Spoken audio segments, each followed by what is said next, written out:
Let's go, boys. Touchdown, Hiram Boren.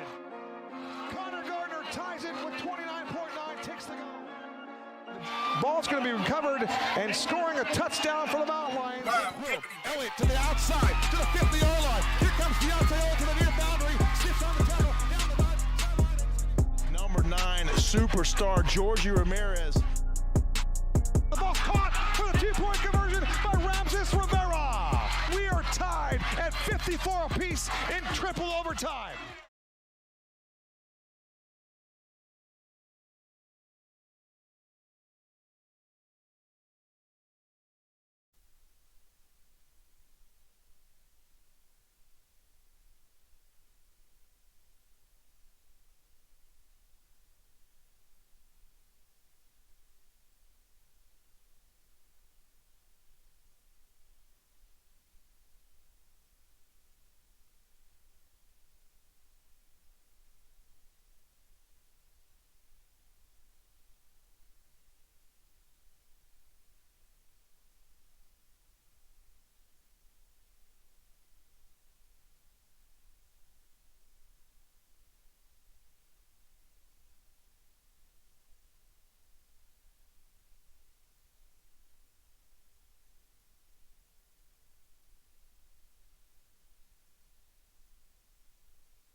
A very pleasant good evening from Tempe, Arizona, on the campus of Arizona State University inside Sun Devil Stadium, site of the 2019 Arizona AIA 6A State Championship game. And folks, I can tell you this right now, high atop Sun Devil Stadium in section 207, alongside my broadcast partner James Poovey, I'm Kevin Derryberry, and the venue here at Sun Devil Stadium is absolutely dynamic. 6A State Championship football coming up next on the Red Mountain Football Broadcast Network. James, I welcome you in. It's been a 15-week process, my man, and Red Mountain has won 10 consecutive games. They are trying to not only knock down the door of a state championship, but knock it in, knock it down, and crash through with a victory here tonight over a very, very talented and a very deep Liberty Lion football team. Yeah, we were down on the field pregame this evening talking with a few of the Red Mountain players, the coaches, and a few of the fans in attendance as well. Everybody's pumped up for this ball game here tonight. They're ready to roll, and it should be a great one from Sun Devil Stadium. You mentioned 10 wins in a row. The only loss this season, a 4-overtime, 1-point loss to the Perry Pumas. So this team is fired up. They're ready to go, and it's going to be a great one here tonight at Sun Devil Stadium. Red Mountain entering with a record of 12-1. They take on Liberty, who comes in at 9-4 under their head coach in his 5th season. That's Mark Smith, a dynamic coach, a superhuman being, and what he delivers from a message standpoint and a leadership standpoint for the Liberty Lions and their community is second to none. He's much like our guy here at Red Mountain High School, Mike Peterson, all the way from New Mexico. This young man is in his 3rd year now. He's 31-9. And I am proud to say I work for Red Mountain football, and I am a part of Red Mountain football and their lore and their head coach, Mike Peterson, the 2-time Coach of the Year in the East Valley region. He takes a football team here tonight seeking their first crown since 2001. You do the math on that, James. That's 18 years ago since Red Mountain's been in the victory circle. They have a chance to do so here tonight. Well, we were lucky enough to run into the coach of that last state championship team, Mr. Jim Jones, this evening. Nice talking with him. This team is fired up and ready to go, Kevin. We were talking with Coach Smith before the ball game tonight. These teams are really a mirror of each other. They're big up front on both sides of the football. They have speed out of the backfield, good receivers. Their quarterbacks are nimble. It's going to be a great matchup here tonight. Oh, mirror is the word. And you look at both sides of these football teams. They both have dynamic quarterbacks in Jonah Guevara and our very own Hiram Bourne. Jonah Guevara has made 26 starts in his high school career. For Hiram Bourne, he will make his 14th start here this evening. So it really is, it's a tale of two different guys, two different leadership qualities, but they're both amazing athletes. And Jonah Guevara is a 400-meter guy. He's got electric speed. And Bourne is a lot more athletic, if you will. He's a little stronger, provides a lot of toughness running the football at that quarterback position. But Guevara, he can run like a gazelle, and he is just as quick as they come. Well, Guevara, you mentioned the speed. He's the leading rusher, 761 yards on the campaign. He's just outstanding, 733 yards from the pocket, 19 touchdowns, only 8 interceptions. The guy can do it all. He's a very much a dual-threat quarterback, and his talents are going to be on display here this evening in this one. James, tonight marks the first ever meeting between these two schools, between Liberty and Red Mountain. That's right, it's an all-Lion file. In fact, it's an all-Mountain Lion file if you look at it in terms of Red Mountain. The last appearance in the finale was back in 2014 for Liberty. They lost to Centennial, that team coached by Mark Smith, but here it is 5 years later. They're back in the championship game. And for Red Mountain, it's been 18 years. We mentioned that. They're 2-0 in title games. Jim Jones was the architect and the leader of those football programs. And for Red Mountain, a chance to go 3-0 in title games here with a victory here this evening. Yeah, 3-0 would be the mark that they want to achieve. This is going to be a great football game here tonight. And Red Mountain is looking to cap off a magnificent, wonderful season here tonight and hoist that gold ball here in just over 4 quarters from now, Kevin. The Mountain Lions won the toss. They elected to defer, and Liberty will kick it off. We'll double check that, and here we are. We're underway. And the kick is high, it's deep, and taking it out across the 20 to the 25-yard line. On the return, that was the beast, Daniel Butler. And for Daniel Butler, he wears 24. He's a junior at 5'6". He's an East Valley Region honorable mention player, and he'll set up shop for the quarterback at the 26-yard line going left to right, Red Mountain wearing their all-black uniforms. And let me tell you something, these guys clad in all black, they look awesome tonight, James. A blackout here this evening at Sun Devil Stadium, Kev. I saw one of the tweets from one of the student council members, a member of the Red Sea. It said, show up tonight or transfer. How about show up and show out? Hiram Bourne takes the shotgun snap. He's going to throw the football to George Ramirez on the near sideline, and Ramirez makes the catch, and he scoots up the sideline, and then he's bumped off the play immediately by number 10, Shane Pitts. Shane Pitts also serves as the place kicker for this football team and does a fine job at safety for head coach Mark Smith. Yeah, nice play there to open up things for Red Mountain. A gain of 6 on the play, a little swing pass there. Real quick, out into the flat to Georgie Ramirez. Hiram Bourne out of the shotgun, always dangerous. And a nice little gain there for the Mountain Lions to get things started tonight. Pitts tackle number 60 for him. That'll bring up a third and make it a 2nd and 4. And running the football for the first time tonight is the tailback for Red Mountain. That looked like it was Georgie Ramirez, and Georgie will get extended playing time on the offense here tonight with the injury to Deontay Elliott. Of course, Deontay out for his 2nd consecutive game with that ACL tear. In fact, I am pleased to report that Deontay had surgery on Monday. He's doing well. He's in the stadium tonight, and he looks good, and he is expected to make a full recovery for this football team. And for his future going forward, that's huge. Yeah, it was nice to see him and his dad on the sideline earlier this evening. Red Mountain will move the sticks on the first series, and they get a high snap that time to Hiram Bourne, and coming in and disrupting the play is Jace Accurso, and Accurso will do that quite a bit. A 6', 225-pound senior plays linebacker. He'll also get some carries tonight, and he's been a very effective goal line runner, so we'll see how things develop for Jace Accurso. But for the high snap, that was Costin Cooley. He's up front. He's the anchor and the captain of this offensive line. We'll get you those starters here in just a moment. Flank to the left of Hiram Bourne is Ty McElroy, as you saw some movement on that right side of the line for Liberty, and now they'll just wait and regather the mojo here. Now switching to the right side is Ty McElroy. 3 wide receiver package for Hiram Bourne. They run it to T-Mac in between the tackles. Starts left, cuts towards the middle, and they're going to gang tackle him.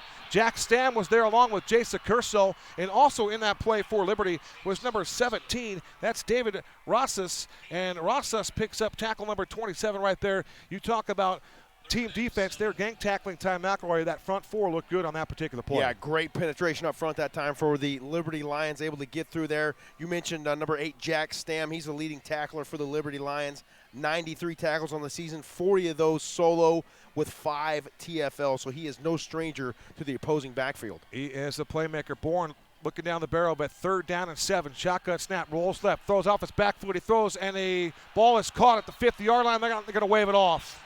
Sliding into position to nearly haul that one in. It looked like it was Jared Wilson, and indeed it was the leading receiver on this football team. Jared Wilson has 53 catches for just under 900 yards, and that pass just a little bit short, and Jared Wilson did a nice job to slam on the brakes, try to come back and corral that one, but it hit the turf, and the official was all over that play. Jay Willie almost able to haul that one in there. Hiram Bourne flowing out to his left-hand side. A nice block on the edge there that time from Ty McElroy, but unfortunately Jared Wilson not able to come up with the reception. Back deep for Liberty is Gavin Guy.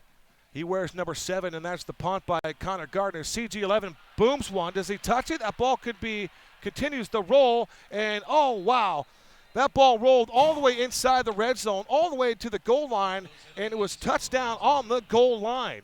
So Connor Gardner booted that ball right near the 30-yard line, and unfortunately for the special teams group for Red Mountain, they weren't able to down that ball. They had a golden opportunity to down that ball inside the 1-yard line and just missed as that ball bounced the funny way. Well, the return man for Liberty had a bit of hesitation there. I wasn't quite sure if he was going to try to field that one and run with it or get out of the way of it. It almost looked like it grazed him there for a second. The ball took a great Red Mountain bounce and could have been down at the 1, maybe 2-yard line on that one, but unfortunately it trickled into the end zone, and it's a touchback for Liberty. So Liberty will start the football game at the 20-yard line, working right to left, wearing their black pants and their white uniforms with the black helmets. Jonah Guevara gets the start at quarterback. He'll start in a shotgun snap. They run a jet sweep to the right side, and sweeping with the football that time was Gavin Guy, and a host of Red Mountain tacklers right there to lock them up after, we'll call it a 6-yard gain. George Ramirez, number 9, up there from that safety position to make the stick right there, and that was a very effective and efficient run on first down. Yeah, great run off the right-hand side that time. Guevara will send his man in motion. In motion, that was Joseph Forney. Back to throw for Guevara for the first time. He's going to scramble under pressure. Rolls out, throws to the near side, and it's going to be incomplete. Sliding and nearly trying to make a catch that time was 14, Kalen Knapp. Knapp is a junior at 5'10", 160-pounder, coming off a game where he caught 2 passes. Well, he caught 2 receptions for 46 yards and a touchdown. He also ran the ball twice for 14 yards. Yeah, an impressive showing. That time, pressure applied off the edge that time from number 32, Jared Butler for Red Mountain. Got in the face of the quarterback and forcing the errant throw and the third down now here. Look for Trey Smith on the edge. He wears double eight shotgun formation again for Guevara. Use the hard count. They run it to Forney on the sweep. No, it's going to be Guevara. There he goes. He's in the midfield at the 45-yard line, and he takes it into the secondary, and George Ramirez will tackle him around the 47-yard line. And good thing Georgie was right there. That was an excellent open field tackle for George Ramirez. He might have saved the touchdown right there for the very fleet of foot, Jonah Guevara. Had me fooled too, Kevin. I was following the running back out into the flat there. I thought he had the football, but a nice play fake there for the Liberty Lions. That was an outstanding ball fake there by Guevara. One other attribute to his game that he's very good. Again, using that hard count. If you look and see parts of this game, you see Red Mountain, you actually see Liberty, and these teams are just so close to each other. Again, Forney that time gets the first carry of the night on that sweep right. Turns it up the field, and he's going to just carve off 9 yards right there before Trey Smith coming from the opposite side there to make that tackle for number 99 for Trey Smith, and for that tackle, that is his 83rd of the season. Again, quick tempo for Guevara, and they run it to Joseph Forney again. Back-to-back carries for Forney. This time, not as much running room because Cole Loria was right there to greet him, and how about it for Cole Loria? That's a huge second down stop. He forces a 3rd and short on that particular play. Right place, right time for 47. That was a great play there for Cole Loria. A huge second down stop there, forcing a 3rd and short here for Liberty. For the first time tonight, Liberty in Red Mountain territory. Ball spotted on the 45-yard line. Again, a hard count being used, and you saw a little flinch on that offensive line there, but no call. We'll get you our officials right after this play. We're scoreless from Sun Devil Stadium, 7:02 remaining in this first quarter. Guevara slaps his hands. He's going to hand it off to Forney, and Forney's going to work himself to the, we'll call it the, we'll say the 45-yard line, maybe the 46, and he's going to have the first down. So Forney moves the sticks, but he didn't have a lot of running room over there. Again, excellent defense by that left side, and I think the quarterback, Andrew Bonham, who's playing the boundary position here tonight, is going to be asked to do a lot more tackling tonight than we've seen in other games. Yeah, Joseph Forney really didn't have a whole lot of room to run, but he kept those legs churning the second and third effort on the play, and he was able to plunge forward and get enough for the first. Hustling on for Red Mountain, number 75, Tyler Brown. Brown will spell multiple players on that defensive front. The 5'8", 193-pound sophomore getting a lot of playing time here this season. Guevara takes the shotgun snap, a play fake. He wants to throw it, going down the middle of the field. He's got a receiver. He's there. He's open. He makes the catch, and he's going to walk into the end zone for a touchdown. A 43-yard scoring strike from Jonah Guevara to Gavin Guy. And for Gavin Guy, his 41st reception of the season. That one's good for a touchdown. He's got 4 touchdowns on the year.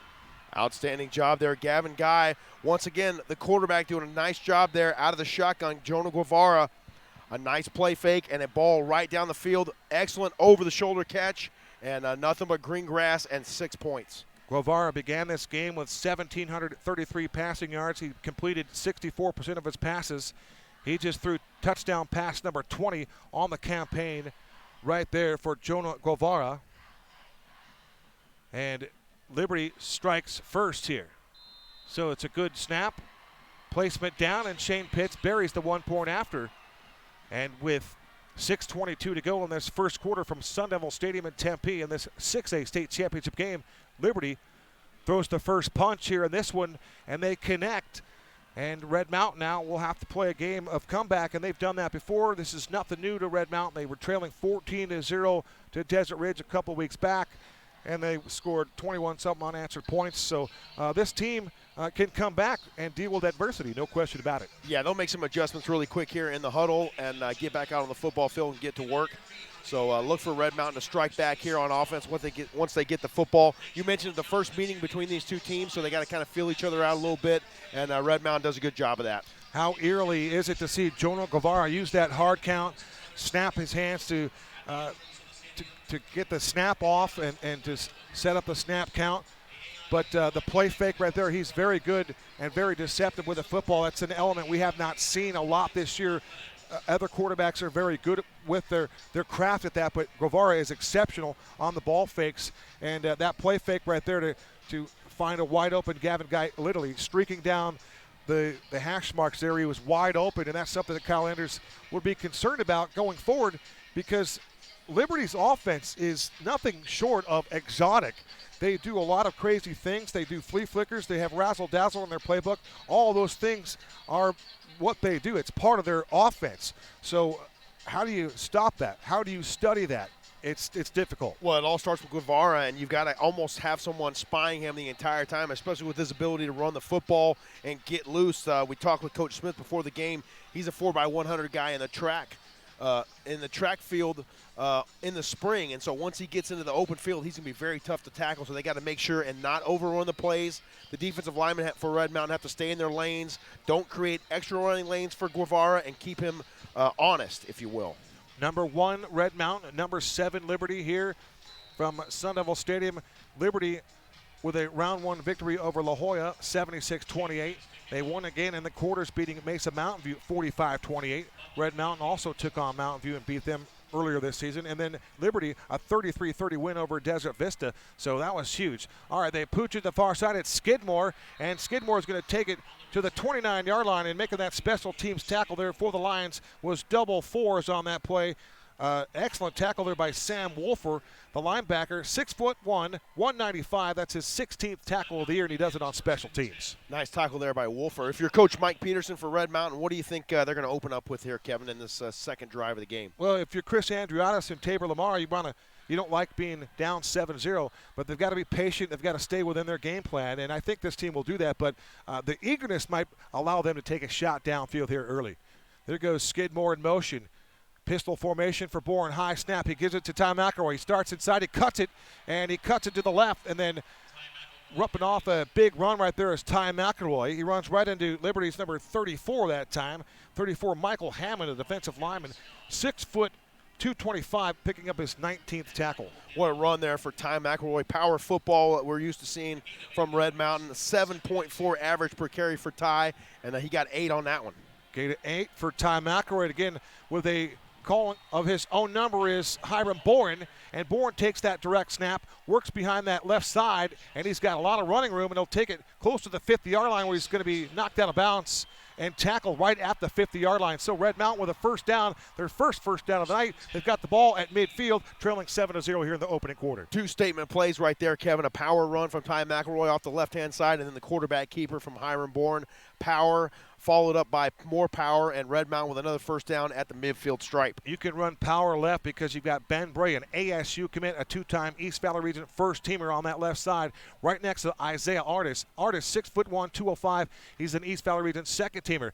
Play fake again. It's Bourne. He wants to run the football. He's got a hole. He's got room, and he's going to run right through that hole and pick up extra yardage again. That's a 9-yard gash for Hiram Bourne. Now the quarterback doing Jonah Guevara-type things. Yeah, Hiram Bourne making it happen. I tell you what, you mentioned Ben Bray on that one. He was in open space there right about the midpoint of the face of the Sparky logo there at midfield, and they did a great job blocking on that, as did Ty McElroy, springing Hiram Bourne for another nice run. Boy, the big fella in the middle, he's a load. Grant Collins, where's number 90, 5'11", 260. Big boy. Second down and 2. Ball spotted on the 42-yard line. How fitting is it right here in Sun Devil Stadium? Have the ball at the 42-yard line. Play fake for Bourne. Throws down the field. The ball is going to be caught. And making the reception is the tight end, Gage Skidmore. And as Skidmore makes the catch and then rolls inside the red zone, he gets up promptly and points first down for the Red Mountain Lions, their second consecutive first down. Just another day at the office there for number 80, Gage Skidmore, running down the seam. Hiram Bourne sees the big target in the middle of the field. A nice pitch and catch there for Red Mountain, and another first down. Hiram Bourne to Gage Skidmore for 31 yards, 1st and 10, Red Mountain. Again, working left to right now. Mark Smith wants to take a timeout, and Mark Smith takes an early timeout, and that's something that you like if you're Red Mountain, because the tempo is in favor of the Mountain Lions. And we've watched this team now. This will be our 15th week. People ask me what I thought about this game going into it, and I said, hey, I'm going to be honest. I'm going to respect Liberty to the fullest. It's a team that complements Red Mountain in so many areas. They're so similar. It's freaky scary how similar they are. So if you're Red Mountain, you kind of practice against this group. You've seen them all season long. It's very similar as far as the shell looks, if you will. But for me, Red Mountain's won 10 straight games. They have faced adversity just a couple of times. When they faced adversity, they've dealt with it head on. They are a buzzsaw in their own right. I don't know who's going to stop them. Liberty is going to be they'll have the opportunity here tonight, but Red Mountain, once they settle in and get used to the confines here, they're just going to do what Red Mountain does. That's play football and play a great brand of football. Yeah, well, the bigness of the stadium and the bigness of the stage tonight here for these kids is probably a little bit overwhelming at first, but as you can see, this team is now settling in to their groove and really starting to click on offense. Ball spotted on the 20-yard line. Bourne a shotgun snap. He's going to run it. Now he's going to stop, change directions, and he's going to hit the deck. And coming over there to touch him down for a nice quarterback sack for Liberty was number 16, Colin Lupinacci. Lupinacci, a defensive lineman at 6'1", 258. Give him his 4th tackle for loss as he got Bourne behind the line of scrimmage. We'll call that a 3-yard loss, so the ball will be spotted on the 23-yard line. Red Mountain faces a 2nd and 13, and Jared Wilson splits out far to the left side. The tailback, flanked to the left of Hiram Bourne, is Ty McElroy, and George Ramirez is lined up at one of those tight end spots. There goes Jackson Beecher in motion. Bourne back to throw. He's going to run it. Finds a hole up the middle as Bourne takes the ball into Liberty territory. Ball spotted at the 18-yard line. And Hiram Bourne finding some running lanes there. James doing a nice job, again, running behind that offensive line. And you got some good ones. That left guard I mentioned, Isaiah Artis. But the center is the Region Offensive Player of the Year in Costin Cooley, 6'2", 280. He's got 13 pancakes this season. Costin Cooley, a 4-year starter, is just simply a tremendous football player. Yeah, it was a great job there as well that time by number 58, Carson Foster. He was the backside guard pulling across and paving the way for those hard 2 yards there gained by Hiram Bourne. Anthony Carrington has checked in at one wide receiver spot. He's flanked out to the far left. In the slot, it's Jared Wilson. And now we get another timeout taken on the field, and Mike Peterson elects to take his first timeout for the Mountain Lions. 2:46 to go in this opening quarter. We'll step aside here listening to Red Mountain Football on the Red Mountain Football Broadcast Network.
We welcome you back to Sun Devil Stadium as Hiram Bourne takes a shotgun snap. He's going to roll. He wants to throw the football. He throws it to the near boundary, making a cutback as George Ramirez. He's going to scoot himself into the end zone for a touchdown.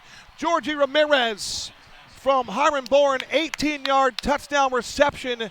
And how about the move by Georgie Ramirez? You talk about a cut left. The jump cut by number 9, George Ramirez, got himself free. And then the hustle and the power into the end zone. George Ramirez, a touchdown reception from Hiram Bourne. Pater pops, touchdown Mountain Lions. An outstanding move there by Georgie Ramirez on the edge. He caught the football about the 8-yard line, saw that the tackler was in good position, made a great juke move on him, juked another guy at the goal line, spun his way into the end zone for 6. High snap, placement down, and oh my goodness, Connor Gardner drills the point after try, but that was a low snap. And how about Jared Wilson on that hands team? Spectacular hands for the gloved Jay Willie as he got that placement down, and Connor Gardner buried the 1 point after try, but it looked a little risky, if you will. 2:38 to go in this opening quarter from Sun Devil Stadium. Red Mountain, the top seed in the 6A state championship tournament, 7. Liberty, the Lions, a number 7 seed, 7. It doesn't get any better than this, James. It's championship football from one of the greatest venues in the state. And you think about the last game that was played here at Sun Devil Stadium just a week ago, and Arizona State. Here we go. They put a shellacking on the University of Arizona. They punked the Wildcats again, and boy, that's special, James. Special for Sun Devil fans. Yes, it is, sir. You see the State 48, if you will, in the center of the stadium. There was a little bit of a gaffe there, and they covered it up. Yeah, where was that exactly? Not exactly sure what happened, but on rivalry week, I don't know if someone from U of A got in here and there was a little gathering at midfield, and there was a couple cleat scuffles in there, Kevin. There's a mountains right around here, just north of here, and a lot of times the opposing team will get up there and paint that A the color of their team, but you wonder if someone got to our field there. This is Guy again on the right side to the 25 to the 30, and he's going to be tackled there. Making that tackle on the special teams is number 3. And number 3 is Drake Bourne. That's Hiram Bourne's little brother. And how about Drake Bourne out there on special teams? If it's not Bryce Stahl, a lot of times it's Drake Bourne. Well, Drake Bourne's made a number of plays for the Mountain Lions this season on special teams. He's gotten in on offense a couple times as well. Got 1 or 2 catches, I believe, from his brother this year. It's pretty special. He has 7 for 61 yards and a score. Wow. Does their Drake Bourne right there. And we will have Drake for one more season. Of course, his big brother Hiram is the starting quarterback, and he is a senior. So a 7-7 tie, continuing to work right to left is Liberty. 3 wide receiver package for Guevara. He's going to throw this one out to the outside this time, making the catch and making a move towards the first down marker is the wide receiver number 3 that time. That was Jaden Pena. Pena, 5'10", 160, his 10th catch of the year, and it was the move after the reception to get the extra yardage right there. He picked up 9 yards before Major Kelly came over there and put a little pop on him. Well, I got to tell you, this play-action game and these play fakes for Liberty are next level. Forney flank to the right of Guevara. He looks one way. Nobody's there. Now he's going to tuck it and run it, and he runs right into a defender for Red Mountain. Making the stick was number 32, Jared Butler. And how about JB staying at home right there? You talk about a textbook tackle. He got low to the ground and took the quarterback on head on, and he popped him and buried him to the turf. That's exactly what I was talking about, Kevin, a little bit earlier. Stay in your lane, stay home. Pressure applied on the outside that time from number 88, Trey Smith. Did exactly what he's coached to do. Force the action back to the inside, right into the waiting arms of Daniel Butler. Outstanding. Playing in the middle right now at nose is Josh Campos. Campos has 23 tackles. Low snap for Guevara. They want to run it. They run it the right side, and running it with authority is the running back. That is Jason Curso. And when you look at a Curso's size, those shoulder pads fit pretty good on him. He is a large man, 6 foot 225. You talk about a large man running into another large man. Parker McClure right there to make his 107th tackle of the season for Red Mountain. Tempo is the key here. Guevara has time in the pocket. He throws over the middle. The ball's caught. And George Ramirez is right there to wrap up the receiver. Making the catch is Carter Hill. He's their tight end. Carter Hill's an excellent football player. 6'2", 205. He's a senior. He's got offers from ACU and Concordia of Chicago. And that's his 29th reception of the season, good for 9 yards. One thing I've noticed about this Liberty Lion football team, the second and third effort is there from every player, Kevin. So this Red Mountain team is going to have to stay disciplined, keep playing until the whistle, and don't stop until the play's over. T-Mock Sandoval, one of those guys that gets things done on the offensive line. There's Guevara weaving through traffic into Red Mountain territory. Going to be stopped around the, we'll call it the 41-yard line, make it the 42-yard line, but Guevara a first down carry right there as he got the extra yardage and able to move the sticks before George Ramirez was able there to make the stop. Gain of 6 for Guevara. 1st and 10, they run it to the right side with speed to the edge. That was 32 getting the carry that time. That is Isaiah Pittman. He's one of their better defensive players. In fact, Pittman has 85 tackles, but Pittman will get a lot of carries tonight because the freshman tailback, Zacchaeus Cooper, out with that foot injury. He sustained a foot fracture in the scrimmage against Basha, came back to play about 5 games, and now he re-injured himself. Now it's Pittman again with the carry. And this time Pittman's going to run into Cole Loria. Cole Loria is right there to make the tackle, and it's about the spot. And I believe they're going to give Liberty the first down based on the spot of the football. So the linesman will indeed indicate that's a first down, and the Mountain Lions are back on their heels just a little bit here on the second drive of the night for Liberty. Our referee tonight is Zach Erdman. The umpire this evening will be Anthony Miller. Our head linesman is Nick Waring. The side judge is Brendan Ulatowski. Our line judge tonight will be Justin Nash. The field judge is Max Heckel. And the back judge will be Nick DePonte. The first 12 minutes are in the books from Sun Devil Stadium here in Tempe, Arizona. Our score, Red Mountain 7, Liberty 7. Second quarter coming up next as you listen to Red Mountain football on the Mountain Line Broadcast Network.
We welcome you back to Sun Devil Stadium here in Tempe. Kevin Derryberry alongside James Poovey on the Red Mountain Football Broadcast Network. It's 7-7 here, and it was a nice performance by the ladies for the Liberty Lions cheerleaders as well as the Red Mountain Lion cheerleaders here. Across the emblazoned logo, Big Sparky at the 50-yard line, and we were starting to tell you the story. Somebody got in here and did a little artistry, a little rendering on the field, and they had to cover it up. First down stats for you for Hiram Bourne: 5 carries, 26 yards. For Ty McElroy, just 2 carries, 11 yards. George Ramirez has one rush for 6 yards. And on the other side, quickly for Jonah Guevara, 3 catches, make it 3 carries for 26 yards. And he is 3 or 4 for 60 yards with a touchdown. So Guevara now working left to right in the pistol formation. Flank to his left is Forney, and there goes Jaden Pena in motion. Back to throw is Guevara, looking for the end zone, going deep, and the ball is overthrown. Looking for the junior wide receiver that time, Kalen Knapp, and he had one-on-one coverage. Kalen Knapp against George Ramirez, and if you're Mike Peterson and Kyle Enders, you'll take that matchup all day long, won't you? Every single time, especially when George Ramirez is in great defensive position like he was that time. Had himself between the ball and the receiver, and that ball flown a little bit too high and outside, so the receiver not able to make a break on it and get away from Georgie. One thing that we've seen here for Liberty, a little bit more so than Red Mountain when you talk about the images comparing one to the other, Liberty's tempo is just a little bit more fierce here. They're right up there. They're ready to snap the football. There goes Kalen Knapp again, and Parker McClure's barking out some signals. They run it to the inside, and they run it to Forney, and Forney's going to run right into that man we just talked about, Parker McClure. And Parker McClure finishes the play by just shoving the ball carrier down. And the referee right there gives him a little bit of heads up there. The head linesman talking to him about his emotion. And you can't teach Parker McClure to bottle up that emotion. That is what that young man lives for, that's what he plays for, and that's why he steps up and gets his second tackle of the night on this drive right here. Hey, Kevin, he's doing exactly what he's coached to do, finish the play, and that's exactly what he did there. An excellent stop there by Parker McClure, and great team defense that time for Red Mountain as well. 3rd and 8 balls on the 30-yard line of Red Mountain. Guevara's got Forney flanked to his left. 3 wide receiver package. Guevara's going to roll to his right. He fires right. The ball is too high. He threw into triple coverage. He was looking for the wide receiver, number 7, Gavin Guy, and just too much velo on that pass for Guevara. Nice job there by the offensive line for Liberty to give him time, and those guys are big up front. When you look at those guys, 65 up there, T-Mock Sandoval, 6'3", 250, a DVR first-teamer, Desert Valley Region first-teamer. Also over there, Kyle Saforak also, 6'3", 265. That left side, those guys are just animals, and they're good players. And then Vicente Maestas also excellent up there in his position. This will be a 4th down and 9 from the 30-yard line. So Mark Smith kind of gambling here just a little bit. You're almost in no man's land here, whether you punt it or you pass it. Guevara wants to throw it. Has time from the pocket. It's a clean pocket. Winds up, throws for the end zone. The ball is going to be broken up in the end zone. Back there defensively was the freshman Cole Shivers, and he comes up waving the play off. Intended target once again was the wide receiver. I think that was Gavin Guy. And that is just excellent coverage there by the freshman Cole Shivers. You talk about taking chances.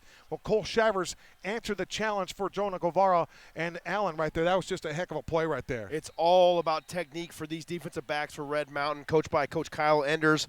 Great technique that time for Cole Shivers. He gave him up 25 pounds to the receiver there, but excellent position wins every time. Now it's Bourne, the handoff to Ty McElroy with running room, and as he makes a move to the outside, he gets belted. Making the tackle for Liberty is 32. He came up there and he put a stick on Ty McElroy. Isaiah Pittman with the tackle right there, his 86th tackle of the year to go along with 5 sacks and 17 behind the line of scrimmage. But when you talk about a train wreck right there, T-Mac on Pittman, 5'11", 180 to Ty McElroy. That is just a load right there for T-Mac.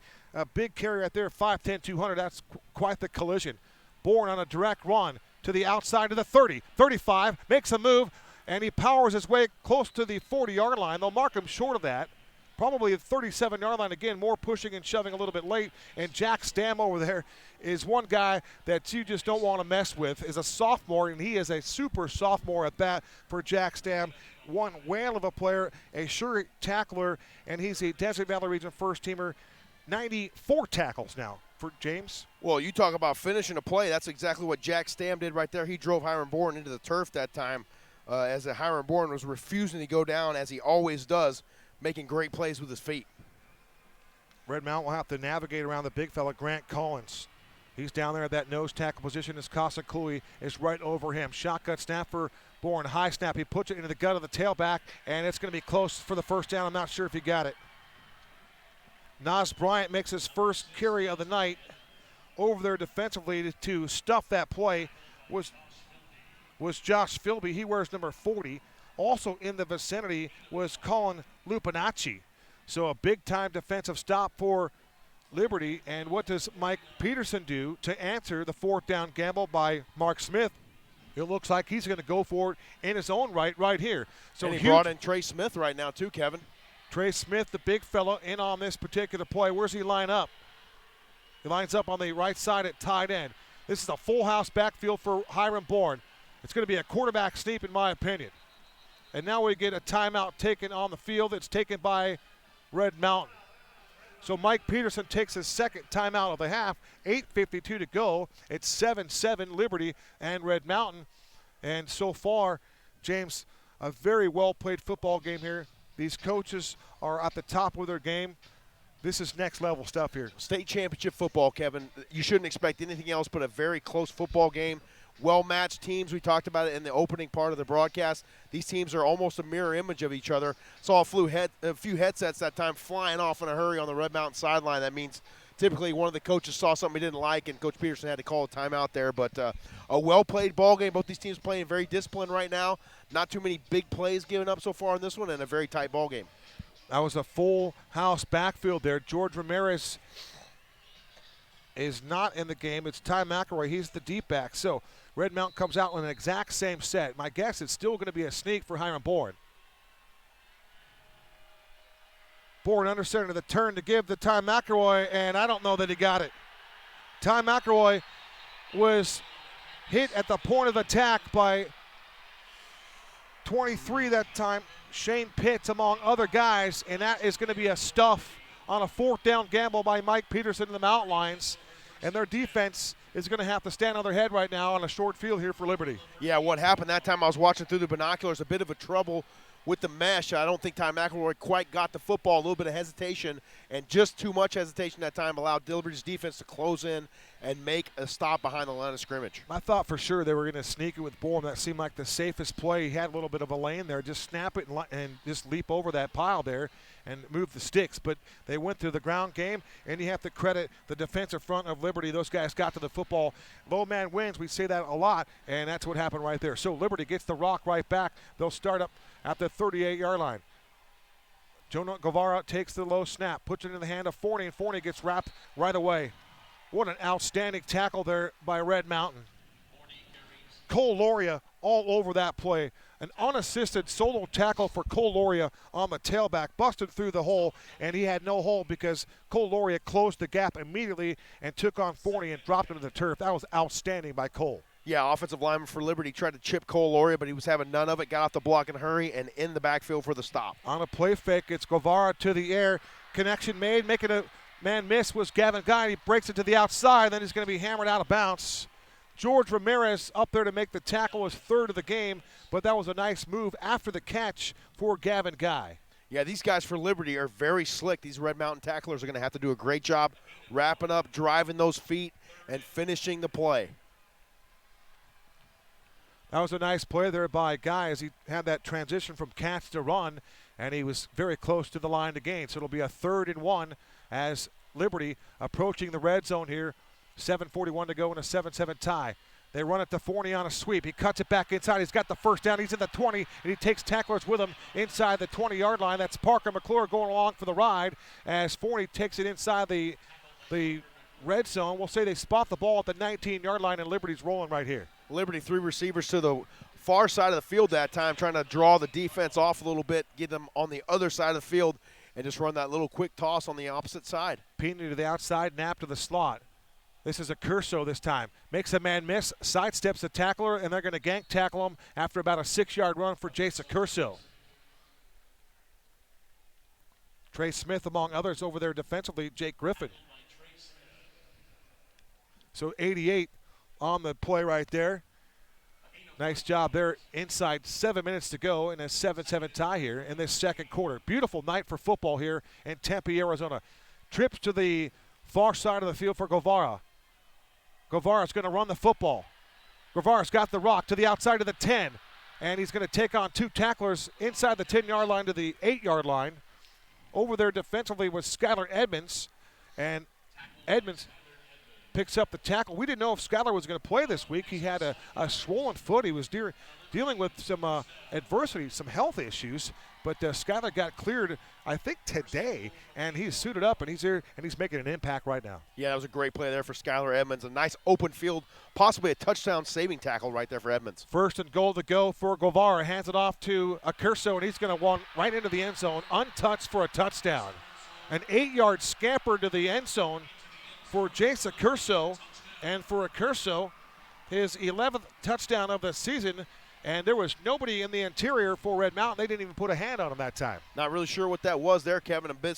Must have been a bit of miscommunication on the front, on the defensive line front there for Red Mountain, and nobody filling that B gap on the near side for the Mountain Lions. Nobody home that time. He got to the second level, made one cut to the right, and he was into the end zone, broke the tape, and there was nobody home. So Pitts will come on for the point after try. His holder for the Liberty Lions is Brock Mass, their backup quarterback. So here comes Shane Pitts, 3 of 4 in point after tries last week in that 33-30 win for Liberty. Good snap, placement down, and the kick is right down the middle. So with 6:17 to go in this second quarter, Liberty takes their second lead of the game. They now lead it 14-7, and it was a short field. That defensive, they were put in a bad spot, if you will. You give Liberty a short field and an offense like Liberty has, you made it easy for them on that particular series. Yeah, you don't want to give these guys a short field. That's a definite advantage for them. And these guys are playmakers. Let's face it, from Guevara to the running backs and the receivers on the outside. Liberty very slippery. They got to make better tackles, does Red Mountain, and they got to get going on offense here as well. You look at some numbers here, rushing the football for Red Mountain. 3,318 yards. That's good for second in the 6A conference. For Liberty on the other side of the coin, 3,201 yards. That's good for third. So you have the top three. You have the top two rushing teams here in the 6A conference. Two of the three are playing in this ball game, and Red Mountain again at second, Liberty third. Touchdowns, rushing touchdowns for Red Mountain, 51 on this season. Liberty just picked up their 40th right there for Liberty, fourth in scoring touchdowns in the 6A conference. Red Mountain 51, they're second in the 6A conference. So these teams, again, we've mentioned it before, they are just too much alike, and they're both very well coached, and there are not a lot of staffs that outwork these two staffs. No, definitely, and both these staffs know how to make halftime adjustments, and you can rest assured that will be done for sure here in the next 6-17 coming up. But Red Mountain right now, they want to get back on the field on offense and strike back here and put some more points on the board. No question about it. 56.7 miles separate these two schools. We are here in Tempe, kind of the central meeting point here in a newly renovated Sun Devil Stadium. And I got to tell you, James, the improvements and the enhancements that they have made here at Sun Devil Stadium have been, they look good. They did a nice job with it. Yeah, I haven't been in here inside the stadium in a couple years. I think the last time I was in here was for a Broncos preseason game with the Cardinals. So that's been what? The Cardinals been over the new stadium for 8 or 10 years at least now. So you haven't seen any really good football here in quite some time. This might be it right here. Right, yes. that was a dig. That's okay. If you're watching the Cardinals and Broncos, that's a tough watch right there. Preseason too, pal. 117 out. He's going to kick it off to a short field. And who is that, Skidmore? Yep. Gage Skidmore took it at the 20, took it out to the 35-yard line, and that's where Red Mountain will go to work at they'll spot it on the 37-yard line. So nice return there by Gage Skidmore. I don't think Mark Smith thought that Gage Skidmore was going to return the ball like that here. But a good crowd for Liberty. They're spaced out all over the 50-yard line on the west side of the stadium. Red Mountain, the top seed in the tournament, got to select their uniforms. They chose to wear all black. They're on the west side, make it the east side of the stadium. Now it's Nas Bryant is checked in. He's flanked to the right of Hiram Bourne, a two-back set. High snap again for Bourne. This time they run it to Ty McElroy, and there's not a lot of room that time. Again, the defense for Liberty, stout up front. Number 90 right there, that's Collins again. Grant Collins was the first guy there. For Collins, his 33rd tackle of the season after a 3-yard carry there for Ty McElroy. Bit of miscommunication in the backfield that time. McElroy running right into Nas Bryant. Off balance offensive line. Again, another high snap. They run it this time to T-Mac, and T-Mac gets cut down. He was upended after, we'll call it a 4-yard run.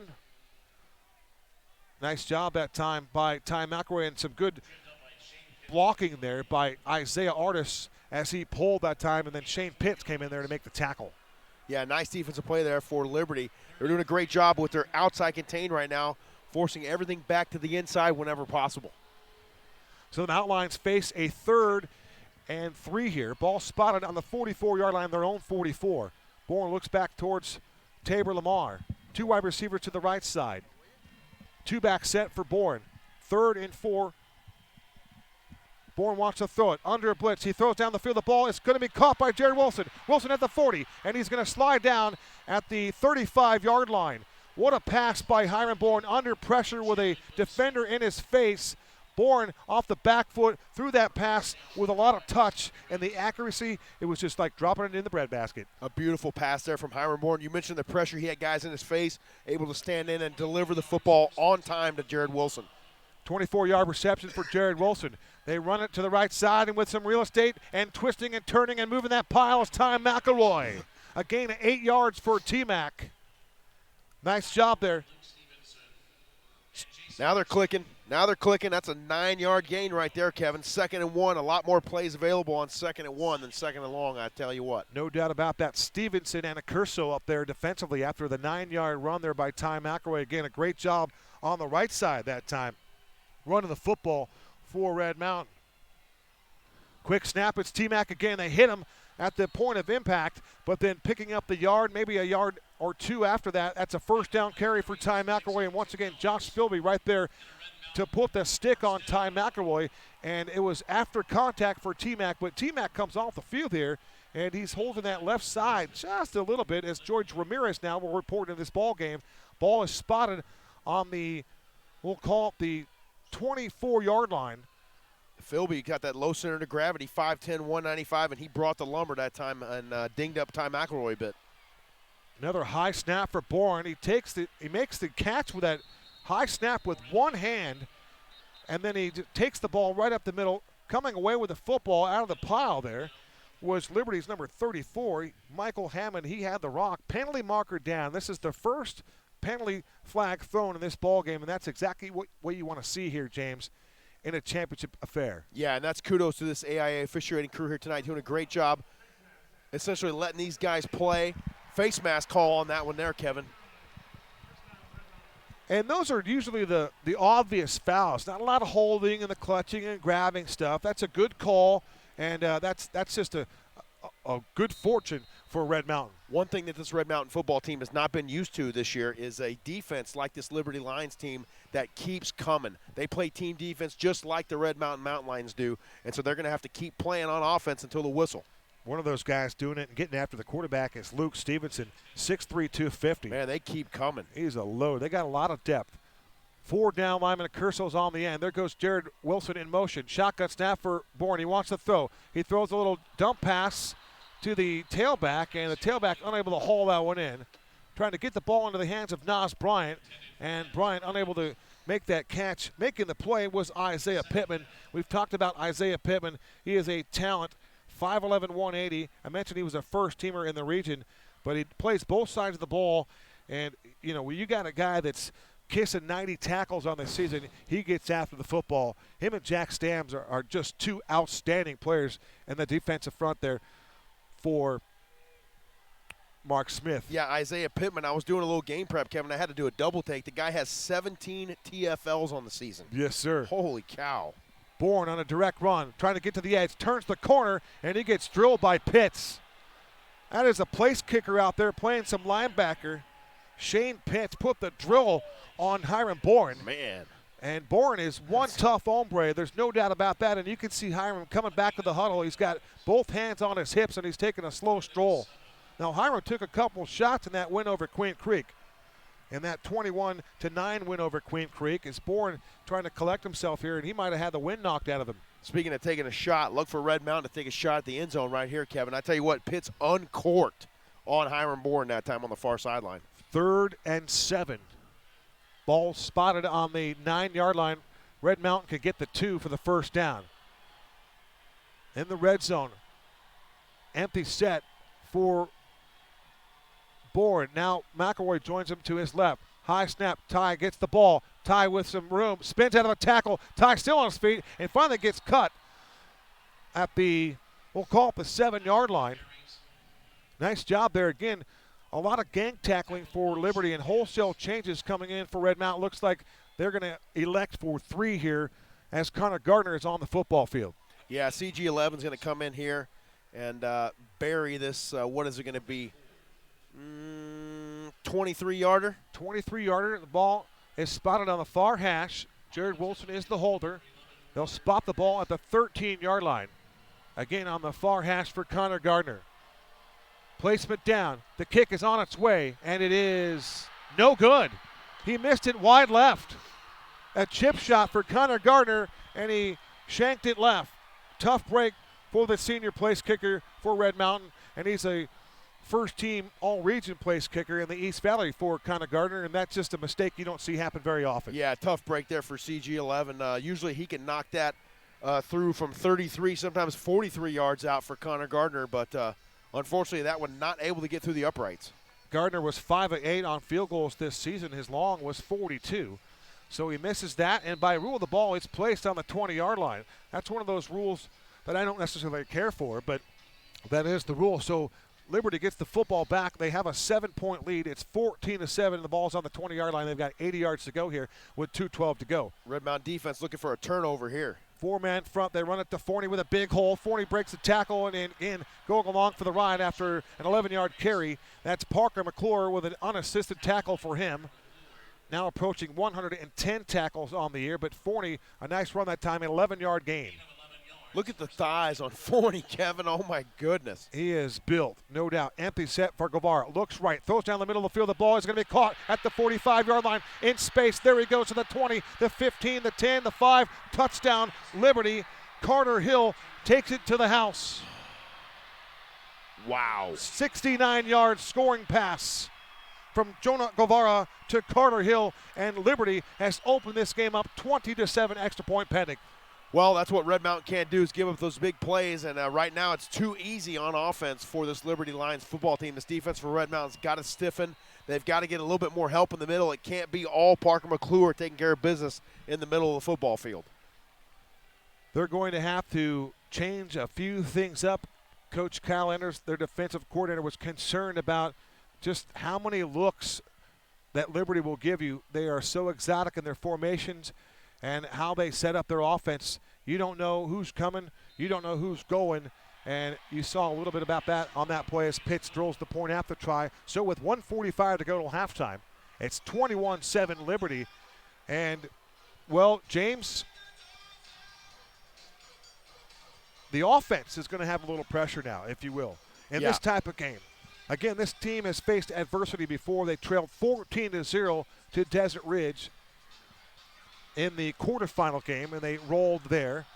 Different dynamics here. And one thing about this for Red Mountain, you just look at Liberty and you say, hey, these guys are as talented and as deep as we are. Yeah, right now, you mentioned the pressure on the offense. It's something that the Red Mountain offense is not really accustomed to. The defensive prowess of this football team has been on display all year long. They don't usually give up big plays like the one that we just saw right there. And so now the offense has got to come back on the field, 1:45 to go, and they want to try to get some points. No doubt about that. They give up a few big plays every now and then. I remember Cole for Desert Ridge pass for 475 yards against this defense. So there was a few big plays in that one. But here we are, trailing by 2 touchdowns. This offense is going to have to start to open things up. How will they do that? They want to run the ball in between the tackles. They've had some success, not the success that they would look for, but is the pressure on the offense or the defense the rest of the way here? They pooch it again, and this time making the return is Josiah Villanueva. Little shake and bake on the 25 out to the 30-yard line, and they're going to knock him down there. A whole host of Lions there to make the tackle on Josiah.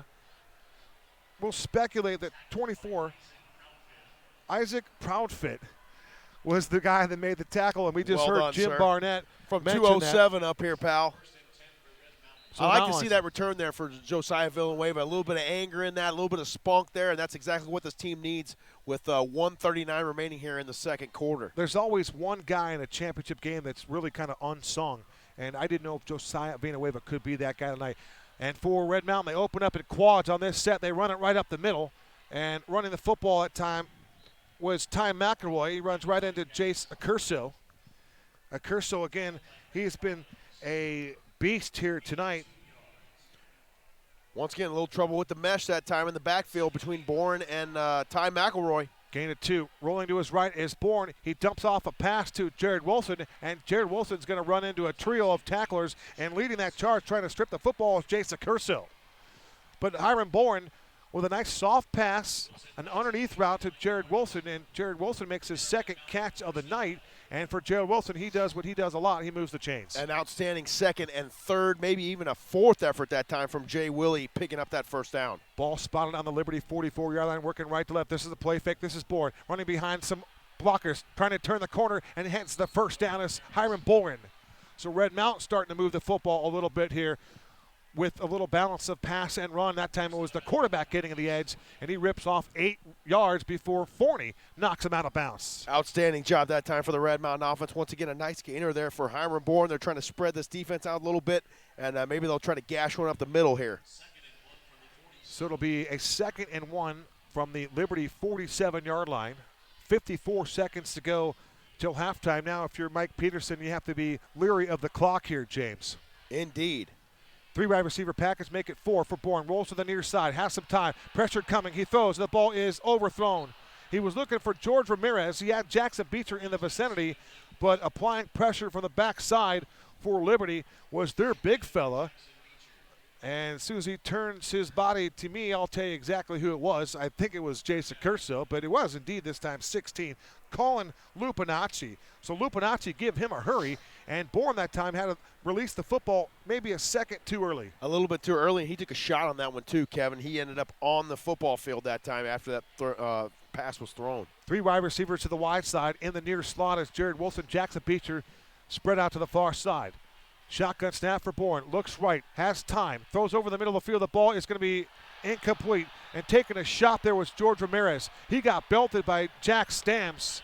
And the Liberty contingent rejoiceful over that pop right there. But it was a little tardy in my opinion. But you have to like the physicality that Jack Stamps plays with. Well, you have to like the physicality, but the tardiness of the hit was definite there. And Coach Mike Peterson would agree with you on that one. That was kind of a headshot there too, Kevin. So this will bring up a 4th down and 1. Again, gambling a little bit here. Is Hiram Bourne maybe trying to use that hard count for just a second? Quads in for Tabor Lamar. 2 wide receivers to the top, 2 to the bottom. Shotgun snap for Bourne. This time he's going to find the crease, and he's got the first down. And then he gets leveled after he has the first down. Isaiah Pittman was right there to greet Hiram Bourne, and Jack Stam was also in the area. It was Stam and Pittman simultaneously. He got popped right there. Now, once again, Kevin, that's targeting. You're leading with the crown of your helmet. That is the definition of targeting. You can make the case. So Hiram Bourne with that clock rolling after he picked up 7 yards, took the snap and then down the ball. And you could see Mark Smith on the far sideline barking out at somebody. Mark Smith, a man with a fedora on. He started wearing that hat when he came to Liberty to be the head coach. He was a defensive coordinator there before. He coached at Millennium and other places here in town, but he is now the main man for Liberty. 2nd and 10 for Bourne. He wants to throw underneath. He makes the completion to Ty McElroy. Spins out of a tackle. He's got extra ability to get the first down. So Ty McElroy spins out of a tackle. You talk about some agility and elusivity right there. T-Mac, as a receiver this time, did a nice job. A great job there. An excellent block on the edge as well for George Ramirez. Couple things to factor in here. Hiram Bourne took that snap and then clocked it, but the chain gang hadn't even got set up yet. So the officiating team should let the chain gang be established and then allow Hiram Bourne to snap the football. Had they done that, Hiram Bourne might not have had to take it down and clock it. They could have actually used the time of the chain gang or used their tardiness, so to speak, to their advantage, but it didn't work that way. Exactly. That is an experienced observation right there, Kev. I would like to see them take advantage of that. They need some extra opportunities here as Beecher lines up to the near side. He does not have a catch. Again, it's Wilson in the slot.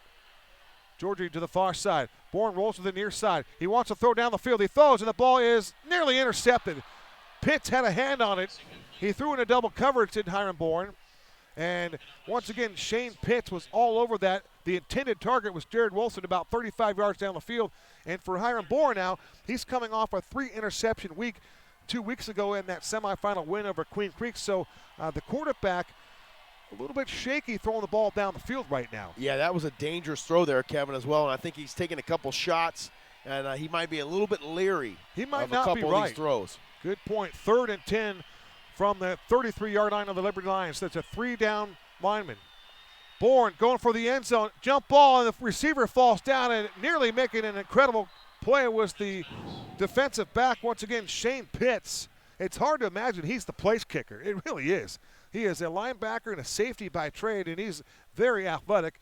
And that time kind of backpedaled and then leaned back to try to intercept that ball, and I think he had it in his hands. Once he hit the turf on his backside, the ball popped out. Yeah, as soon as he hit the ground, that ball scored it out, but a very near interception once again for Liberty, and that ball once again thrown in double coverage time. Yeah, an ill-advised throw, no question about it. You appreciate the idea of taking a chance. So now Liberty's contingent up on their feet. Their sideline going bananas right now. It's 4th and 10 with 6 seconds to go. Happen. You're going to have to take a shot at the end zone, and now Mike Peterson will take a timeout here.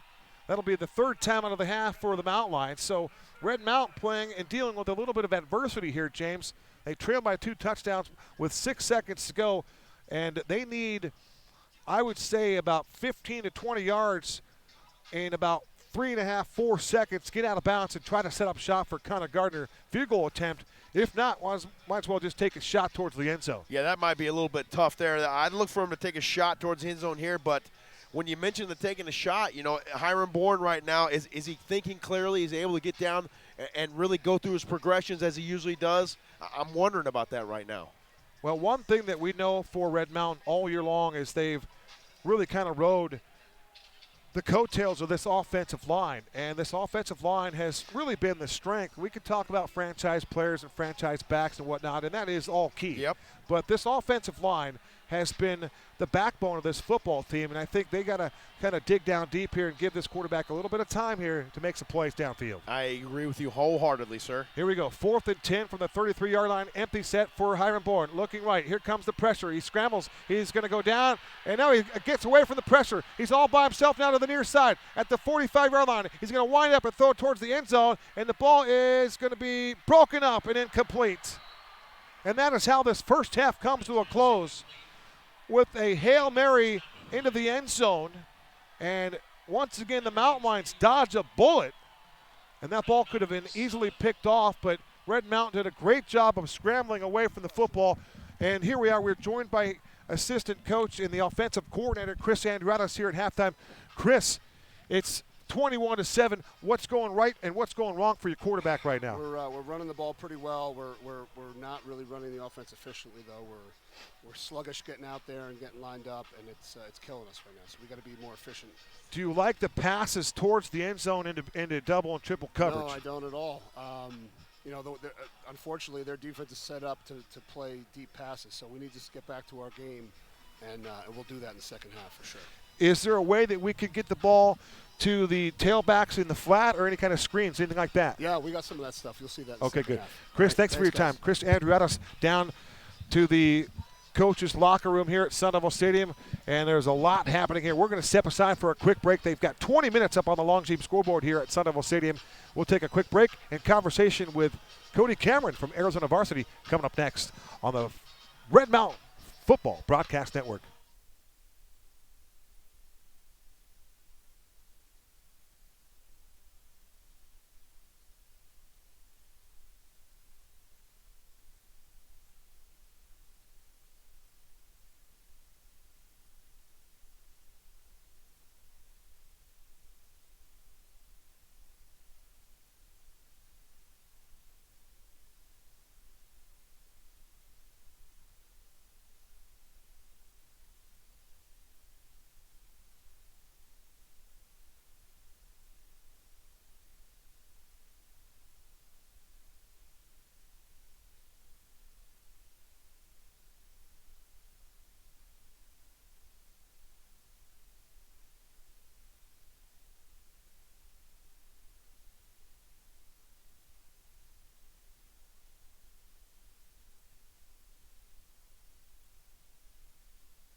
We welcome you back to Sunnyvale Stadium here in Tempe. Kevin Derryberry alongside my halftime guest, and that is Cody Cameron from Arizona Varsity. Cody, we're going to start with your prediction, just because that's what all the jabber is about. That's what all the conversation's about on social media, Twitter, Facebook. But you made a prediction, and for our listeners tonight, it's kind of a funny prediction, but it's a play on words almost. You picked Liberty to win 70-0 after an appearance at Red Mountain's practice. Tell us what happened. So, first of all, I want to clear the airways. I absolutely have no hate towards Red Mountain. Of course you don't. Love the coaching staff, love all the athletes, and the running joke with that is every single time that I chose against Red Mountain this season, they won. So when I was at practice on Wednesday, the coaching staff, including Coach Enders, and we talked about him, seems like every single show, one of the best defense coordinators in the entire state. Without question. He looked me straight in the eyes. He said, Cody, you better not choose us. And if you do, we're coming after you. And I said, Coach, you got my word. So when we were making our picks on Thursday, our Arizona Varsity playoff pick'em contest that we're doing, without a doubt, no question, when I was filling those spaces up, Kevin, I went 70 spot with Liberty, 70-0. With conviction, too, right? With conviction. Absolutely. Well, here it is at halftime. It's 21-7. And your thoughts on the first half thus far?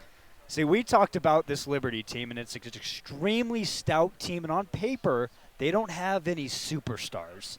They don't have any of these Power 5 recruits, and there's a lot of them in our state this year. You don't see a ton of Division I talent on this team, and they don't need that talent. They have such good, stout football players who hit hard, who are fundamentally sound, who get after it. And I need to clear myself actually right there. Their offensive guard, Frank Thompson, is an ASU commit. Right. And he's a freaking stud. And all they do, you just said it, Red Mountain is playing themselves right now. Right. Meaning they got tough kids.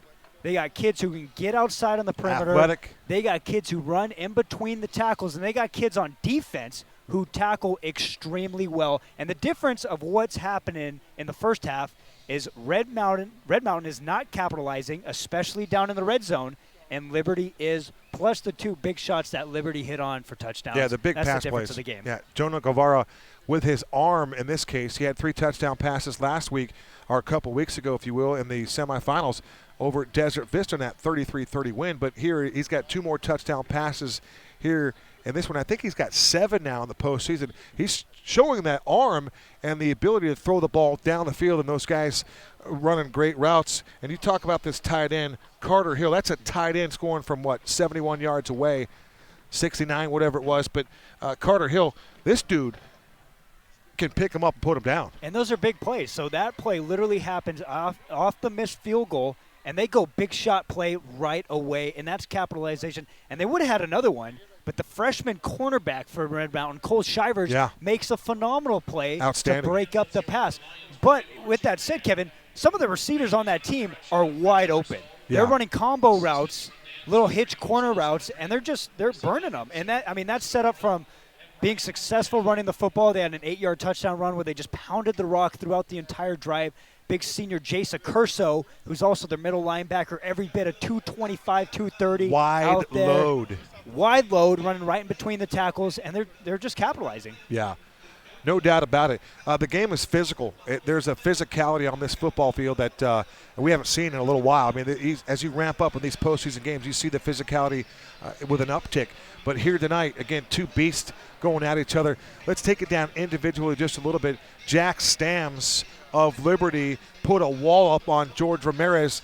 Now you got a safety running pass routes, getting drilled by a safety. So you got 2 guys that are as tough as nails. And then the shot that Stams put on Ramirez, your take on that play, I thought it came in a little bit late. As you mentioned, we were talking off the air. There was a tip there, so that could have made anything live right there. But I thought that was one play that it could have gone the other way. But at the same token, the officials, I thought, made one penalty call here in this game. They've done a great job officiating this game. And Stam was one of the only freshmen in the entire state to start at the safety position for a 6A school last year. Yeah. Now the sophomore, 15-year-old sophomore, phenomenal talent, hits like a hammer. Honestly reminds me of a young Georgie, just the way Georgie played last year, watching him in the postseason and how well he progressed throughout that year. Jax, with that freshman year experience, now his sophomore year hitting like a hammer, but on that specific play, I do agree with you. We talked, like you said, we talked off air. I thought that the ball was tipped, and when the ball is tipped, you can hit a receiver, but that ball was past George. I don't think it was a dirty play by Jax. I think he just couldn't see at the same time. But when you talk about the officiating, I thought this crew has done a really good job. They've let people play out, and on top of that, it's been a quick game. Which is always a plus. We're not out here for 5 hours. Yes, no question about it. Beautiful night here at Sun Devil Stadium. We're visiting with Cody Cameron of ArizonaVarsity.com. And Cody, we were talking about some individual players, but we talk about these teams mirroring each other a little bit. So Jack Stam defensively. Now go to the other side of the ball. Defensively, Parker McClure, a sophomore, 108 tackles through tonight's game. And he's just a sophomore also. But the one thing that's been different for Parker McClure, his tackles are being made from behind the play, not in front of the play, and that's a huge difference for this Red Mountain defense. Yeah, and we talk about what makes Red Mountain successful. They own the line of scrimmage, and they have done that all season long, and they have done that all postseason long.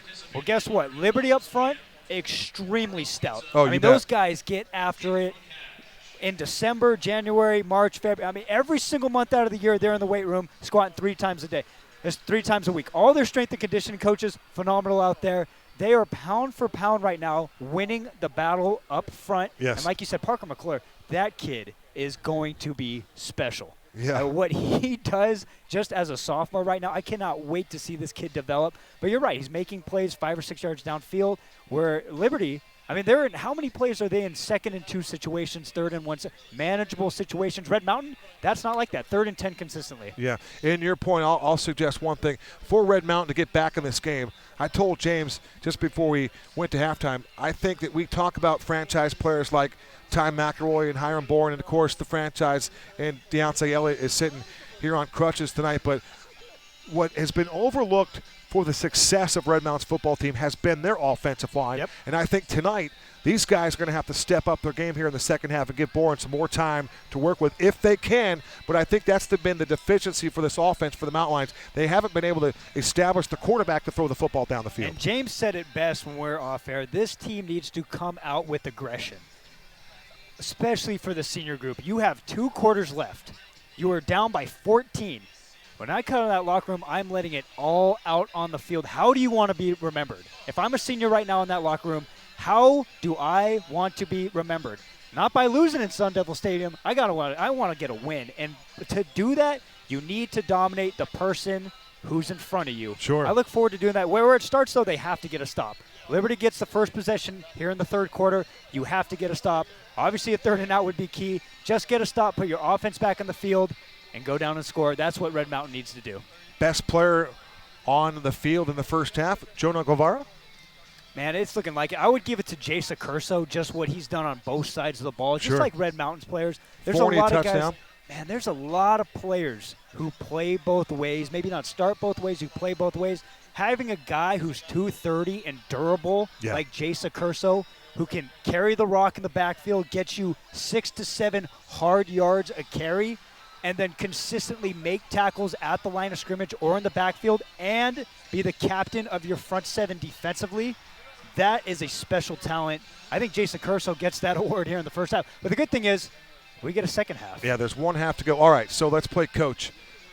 Cody Cameron, what are you doing if you're Red Mountain to come out in the second half? Do you get aggressive here, as you just indicate there? Do you do what you did when you came into the game plan, or are you tearing up the game plan and you're going to come out slinging it and you're going to try to move the football? Defensively, I think Enders will always have a great game plan. Oh, he's going to. I would stick to his game plan. I would keep a safety over the top for a play action pass, but my front 7, I'm shooting gaps. I might get a little creative with my blitz scheme, maybe a couple double A blitzes with my inside backers, just to put them in situations 2nd and 12, 3rd and 12. You got to play smart and read your keys, of course. Red Mountain's a very intelligent football team. That's what I'm doing. I'm getting after it, though. I'm telling my guys, hey, we are winning this battle of the line of scrimmage, and to do that, maybe get after the quarterback a little bit, put him in uncomfortable situations. Like you say, 24 minutes left. Yep.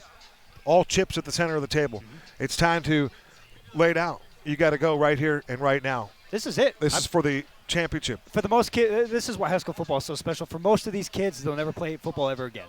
This is it, and that's what makes it special. Go live your glory. What a venue here at Sun Devil Stadium, huh? High school state championship game. The AIA outdid themselves here tonight. Best weather in the entire country. Yeah. I know places in the Midwest it's negative 20 degrees right now. Help our audience out. Who's winning the other games playing here tonight? Mesquite was up 10-0 driving late in the second quarter against Desert Ridge. That would be Desert Edge. That'd be a huge upset here in the 4A. And last I checked in the 2A game, River Valley is beaten Phoenix Christian, who is also favored in that game. So we have two potential upsets, three potential upsets in the state of Arizona tonight. You saw the 3A title game last week. Does Isaiah Jamison fit here in this stadium? Stud. I know he's only a sophomore running back. Yeah. The class of 2022, Isaiah Jamison could play at any level and be a 1,000-yard rusher. Put him in the Chandler region up in 6A, he'd be a 1,000-yard rusher. He is that special. His combination of speed and power makes him a phenomenal running back. He went for 303 yards in that championship win for ALA Queen Creek and their head coach, Rich Edwards. All right, one last note. Zacchaeus Cooper, the talented freshman for Liberty, did not suit up in that game. I thought that was going to give Red Mountain a little bit of an edge, but you talk about the usage of all the backs for Liberty. They might be wearing down that defense of Red Mountain here just a tad. Running back by committee, and Yeah. they, just like Red Mountain's running backs, they go up against an extremely talented defense every single day at practice. They're ready for this big stage, and they performed well in the first half. Cody, always enjoy it. Great reads, great coverage. You and Ralph and all the fellas get it. An A for an outstanding effort this year. And now all you got to do is get us some more points here and get us a dub so we can invite you to the ring ceremony, my man. I'm here for it, man. I want that invitation. So, I love Red Mountain community, and I love what All you right. guys do, man. It's been a blast. Cody Cameron, our guest here. More at halftime coming up next from Sun Devil Stadium as you listen to the Red Mountain football broadcast on the Mountain Line Football Broadcast Network.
We welcome you back to Sun Devil Stadium in Tempe on the campus of Arizona State University. Kevin Derryberry alongside James Poovey on the Red Mountain Football Broadcast Network. It's CT11.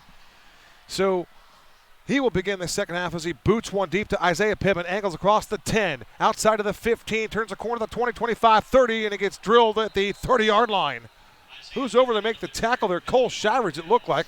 We'll spot that on the binoculars here. That was L3. I was just going to say, that looks like 19. That's Lennox Lawson down there on the special teams tackle.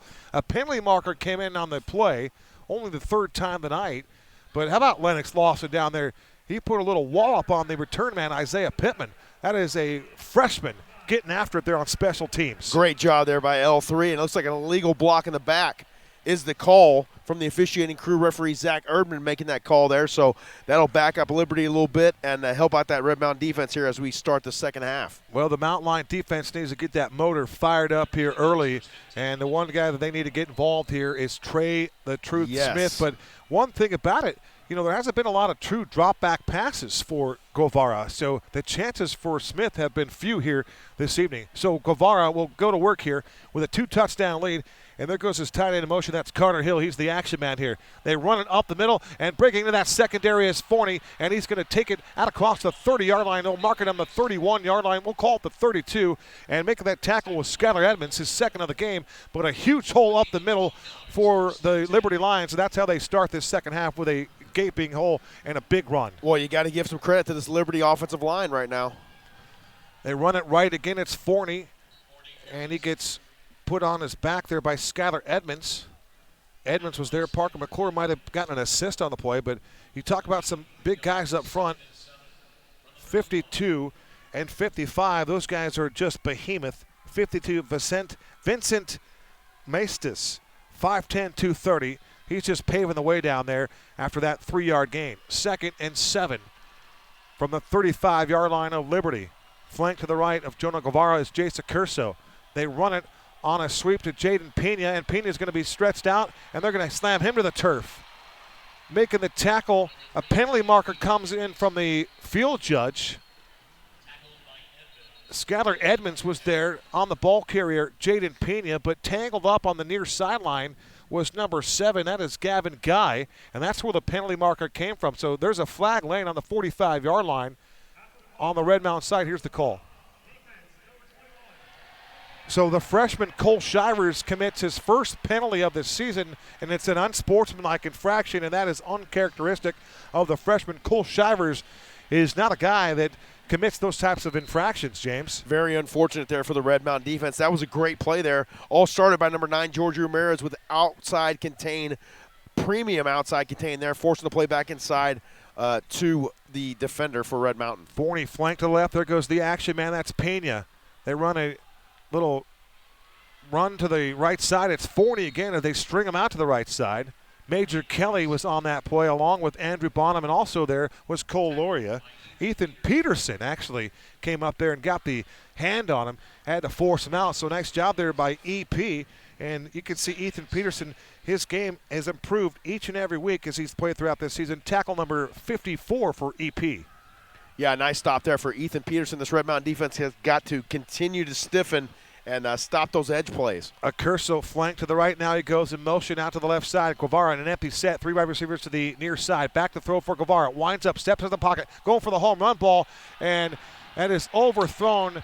And the defensive back for Red Mountain, that was Major Kelly. He got caught in coverage going down the football field, some 30 yards down the field, and the ball was intended for Kalen Knapp, the junior wide receiver, and Major Kelly, all he could do was literally tackle the wide receiver. He brought him down, and that is going to be a 15-yard penalty. And right now, on their heels is this Red Mountain defense. Yeah, they are. Major Kelly right there trying to make a play, trying to locate that football, and was just so tight on the receiver that time that, as you mentioned, he ended up basically just tackling him down, and the referee right there to make that penalty call. So Liberty in the driver's seat on the scoreboard at 21-7 with 10:09 to go in the third quarter here. They've got the ball. This is their opening drive of the second half, and they are approaching the red zone. Ball spotted on the, we'll call it the 29-yard line. A quick snap. They run it to a Curso. They run it wide, and he's going to get tackled right there. Skylar Edmonds has made 3 tackles on this particular drive, and you talk about staying at home, reading your keys. Skylar Edmonds did just that right there. Yeah, great job by Skylar. Full extension with the arms, getting off the block, shedding the block, and making the stop there in open space. A great job staying home and staying in his lanes. So this will bring up a 2nd down and 10. Clock rolling at 9:41 of this third quarter. The wide receivers in the game for Liberty right now. You've got tight end Carter Hill, Gavin Guy, and then Jaden Pena.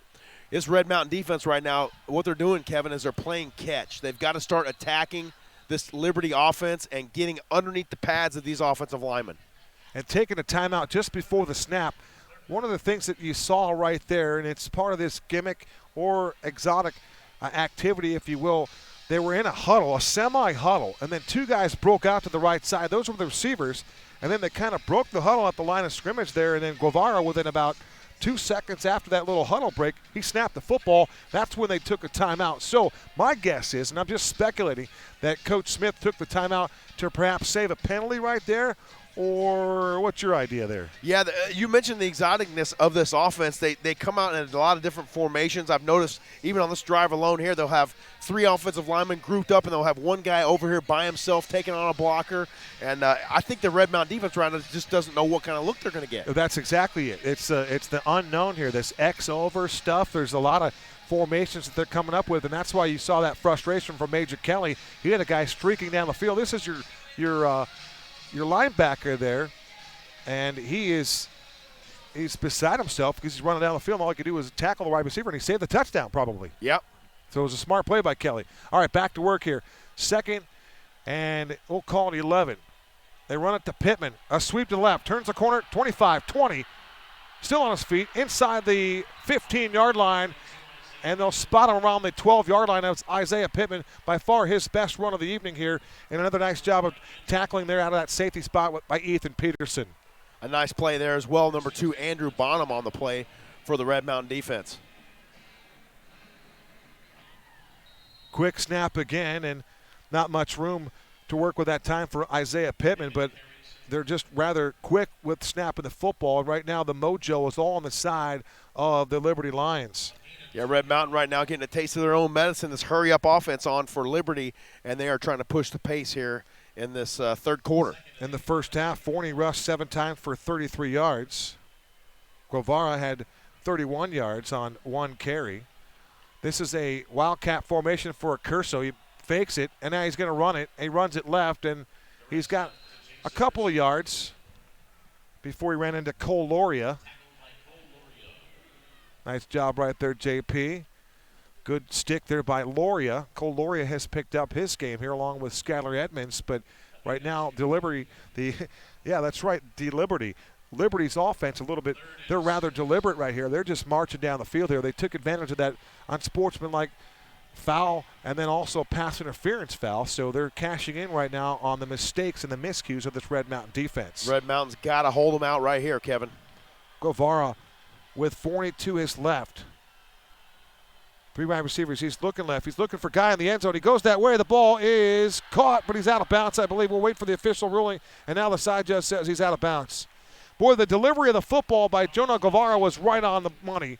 And Andrew Bonham did a great job of playing the position, and he used that field as part of his boundary there. An excellent job of the field awareness there by Andrew Bonham, as you just mentioned on the previous play. Yeah, great job there. Guevara with a great throw. You mentioned it over the top of the head of the defender. Only his wide receiver is going to catch it, but unfortunately just a little bit too much and too far out of bounds on that one.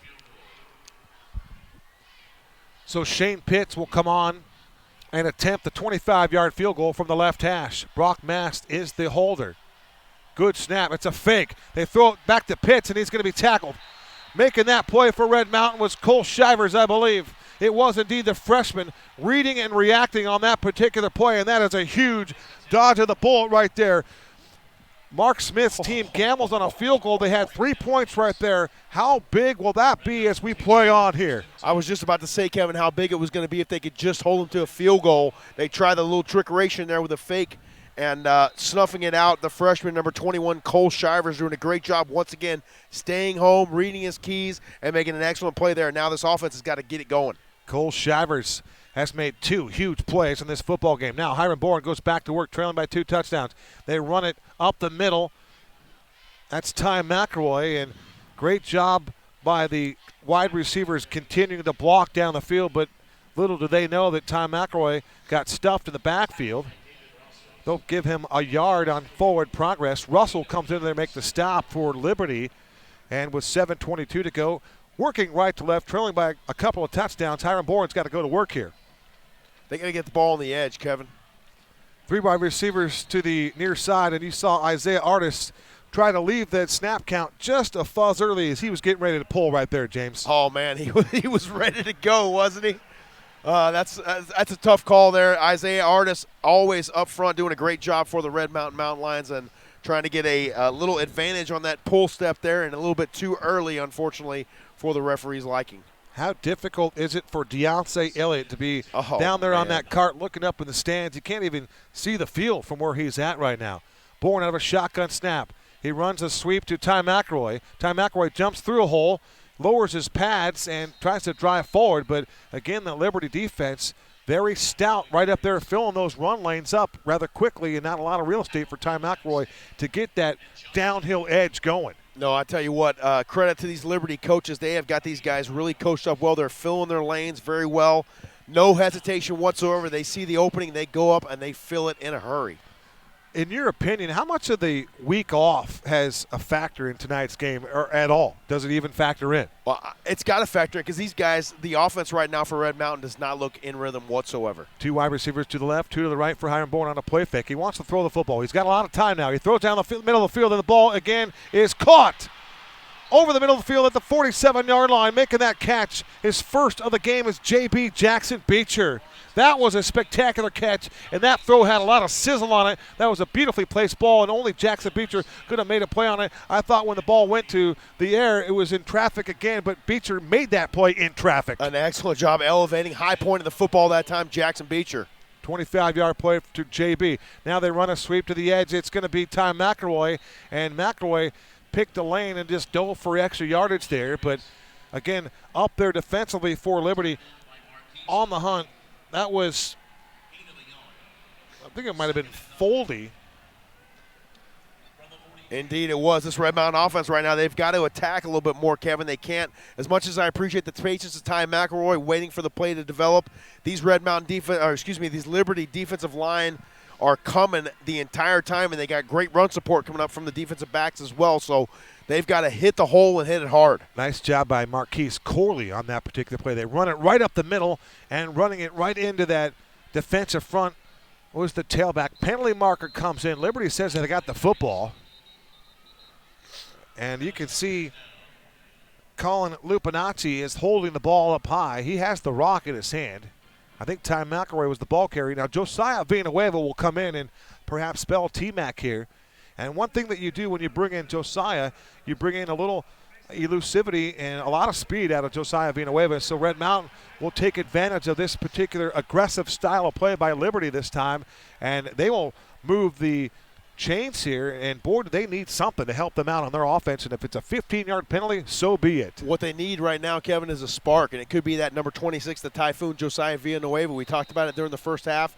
You mentioned there's always some unsung hero in a state championship game, and it could be number 26. We can only hope on this particular night.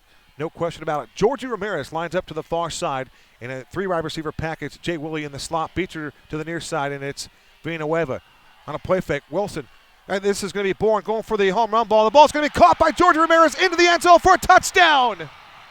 Hiram Bourne finds Georgie Ramirez 39 yards away into the end zone for a touchdown for the Mountain Lions.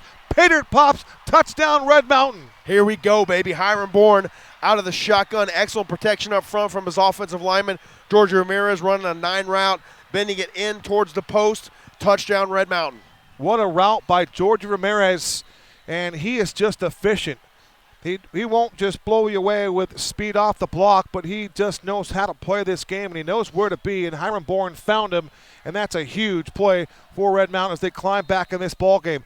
Snap down, placement is good, and the kick is right on the money. In between the pipes here at Sun Devil Stadium, and Connor Gardner is true. 4:43 to go. Our new score, Liberty 21, Red Mount 14. Do the kids have the cardiac comeback in them? Now we got to keep swinging Uncle Mo over to our side, Kevin. We've started that process. We got to keep it going. We need a 3-and-out right here on defense. We cannot give up any more big plays, and we have got to attack on defense. We cannot stand back, play catch, and wait for them to come to us and try to make a tackle, because right now that's not working. It's interesting to think about some of the things that we believe, some of the things that we talk about, and it's funny when they come to fruition. I thought that Red Mountain's offensive line needed to just dig down just a bit, give Hiram Bourne a little bit more time so he can find somebody, and I thought that they stepped up and Bourne was able to deliver the football down the field. They needed a chunk play, and they got a chunk play. Now they're back in this game. It's a one-possession game with 4:43 to go. Heck, right now, at this stage, it's anybody's game right now. Yes, indeed. State championship football right here from Tempe, Arizona tonight on the campus of Arizona State University inside Sun Devil Stadium. It was great to see Hiram Bourne that time a little bit more effective on that drive, a little more poise in the pocket, and he doesn't look quite as rattled on that drive there as well, Kevin. And what they did was they cashed in on the miscues of Liberty, that penalty, and a nice job, and it was all set up by Cole Shivers on the botched fake field goal, and it was botched because Cole Shivers was right there to get in the kitchen and make a play right there. And a couple notes for Jackson Beecher. How about that young man? He's a two-sport star. He's a tremendous basketball player, and he's just a humble young man, and he made a nice play there, making his 38th catch of the year, and he did it in traffic.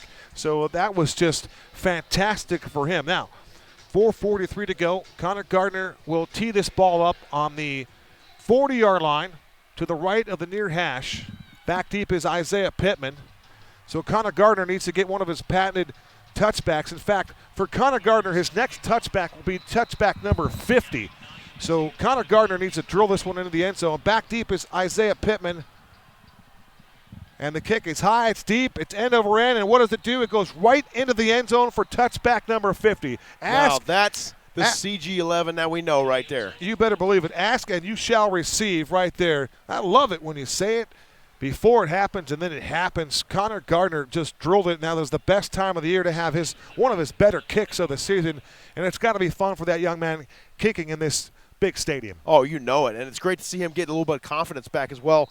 Made that nice PAT right there, a great kickoff to follow, and they might need him to be confident here, as this is going to be a tight ball game coming down to the end. Pittman was on the 5, and the ball was 10 to 12 yards over his head, just to give you an idea how deep that kick was. Now, Red Mountain's defense has to answer the challenge here. It's Forney to the left of Guevara. The action man in motion right now is Kalen Knapp. It's a handoff to Forney. Starts in, bounces it outside, breaks a couple of tackles, and continues to power his way down the field. That is a very strong and powerful 3-yard run, and one of the more entertaining 3-yard runs that you will see at this level right here. But Forney is just a beast. But the Red Mountain defense kind of getting a little bit tighter there. Only a 3-yard carry for Forney that time. Yeah, this Red Mountain defense starting to stiffen. Hopefully Coach Kyle Enders has lit a little bit of a fire underneath these guys. And that offensive drive, that last series, helped out as well. Guevara with a 2nd and 7. Red Mountain showing blitz. Are they back out of it? There goes Pena in motion. It's Guevara on the keeper, and Guevara's got nowhere to go because Parker McClure comes in and just upends the ball carrier. Reading and reacting is Parker McClure. Give him a TFL, and that's what they need from that Mike backer right there. Parker McClure and this Red Mountain defense starting to play with a little passion here, and they're getting fired up. It's not how you start, it's how you finish, Kevin. And right now these guys are starting to light it up. 3rd and long coming up here, and now these guys are going to pin their ears back, and we need a 3-and-out. Get off the field. Mountain Line contingent on their feet here. They're starting to feel it just a little bit. Empty set here for Guevara. 3 wide receivers to the wide side, 2 to the left. Red Mountain showing blitz. 4 down linemen here. Taking the snap right at his midsection. Winds up, throws on the field. The ball's caught by the tight end. Making the 1st down reception is Carter Hill.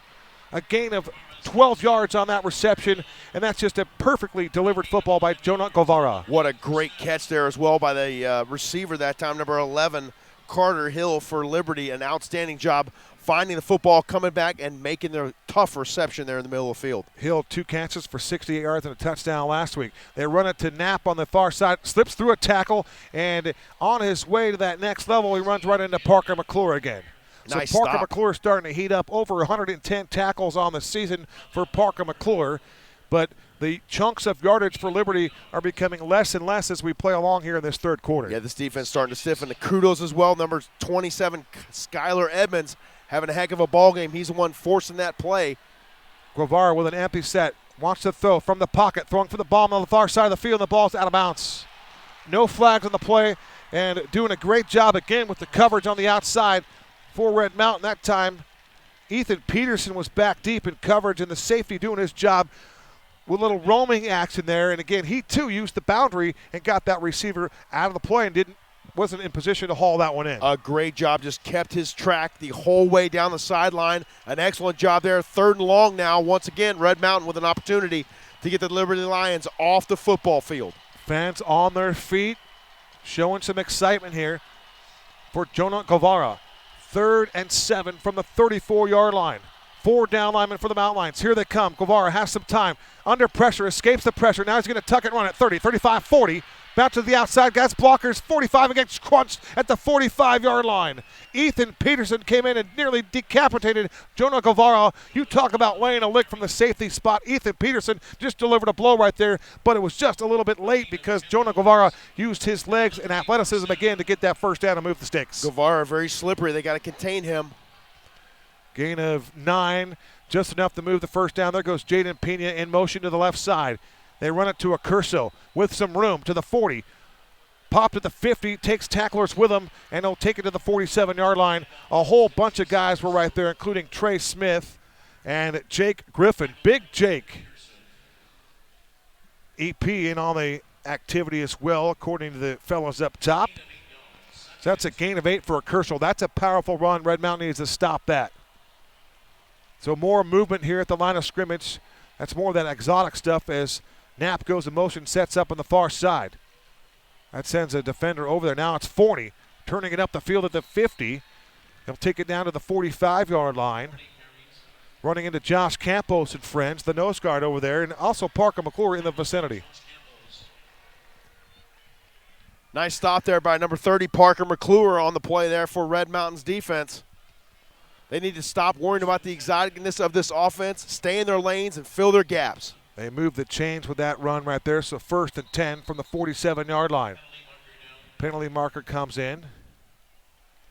And the guy that caught the infraction was 57 on the offensive line. That's Frank Thompson. He's an ASU commit. And how about it? Frank Thompson for Liberty, a stud, 6'3", 285, a Desert Valley Region first teamer on that offensive line. He's going to be a Sun Devil, and he's going to be teammates with Ben Bray here next season. That's pretty cool. How about that, huh? I bet Ben Bray's excited to be on that football field tonight, knowing that he's going to be a Sun Devil here next fall. I talked to Trey Smith about that very same thing. But just getting used to the stadium and the ambiance here, it could be a home for him. You never know. Got to get Herm on board now. There goes Forney in motion to the far side. Guevara, an empty set, looks right, pressured. Here comes a pressure from the backside, and he's going to be sacked. Guevara sacked on the play.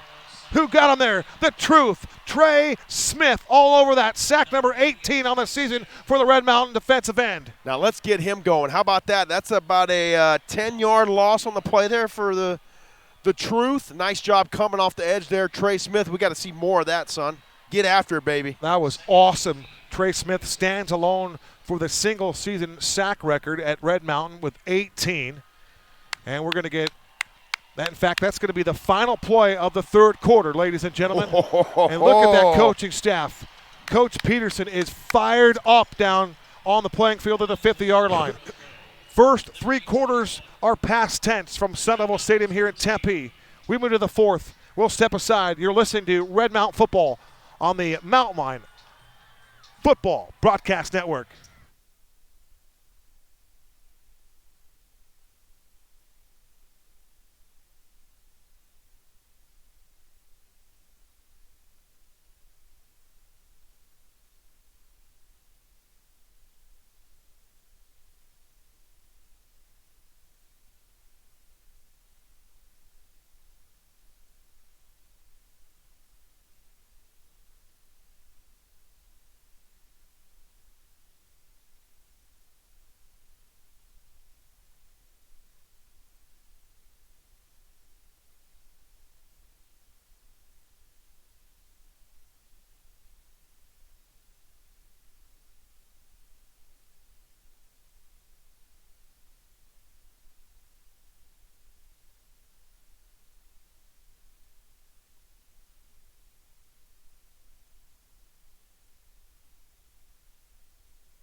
Welcome back to Sun Devil Stadium here in Tempe. Kevin Derryberry alongside my broadcast partner James Poovey. Week number 15.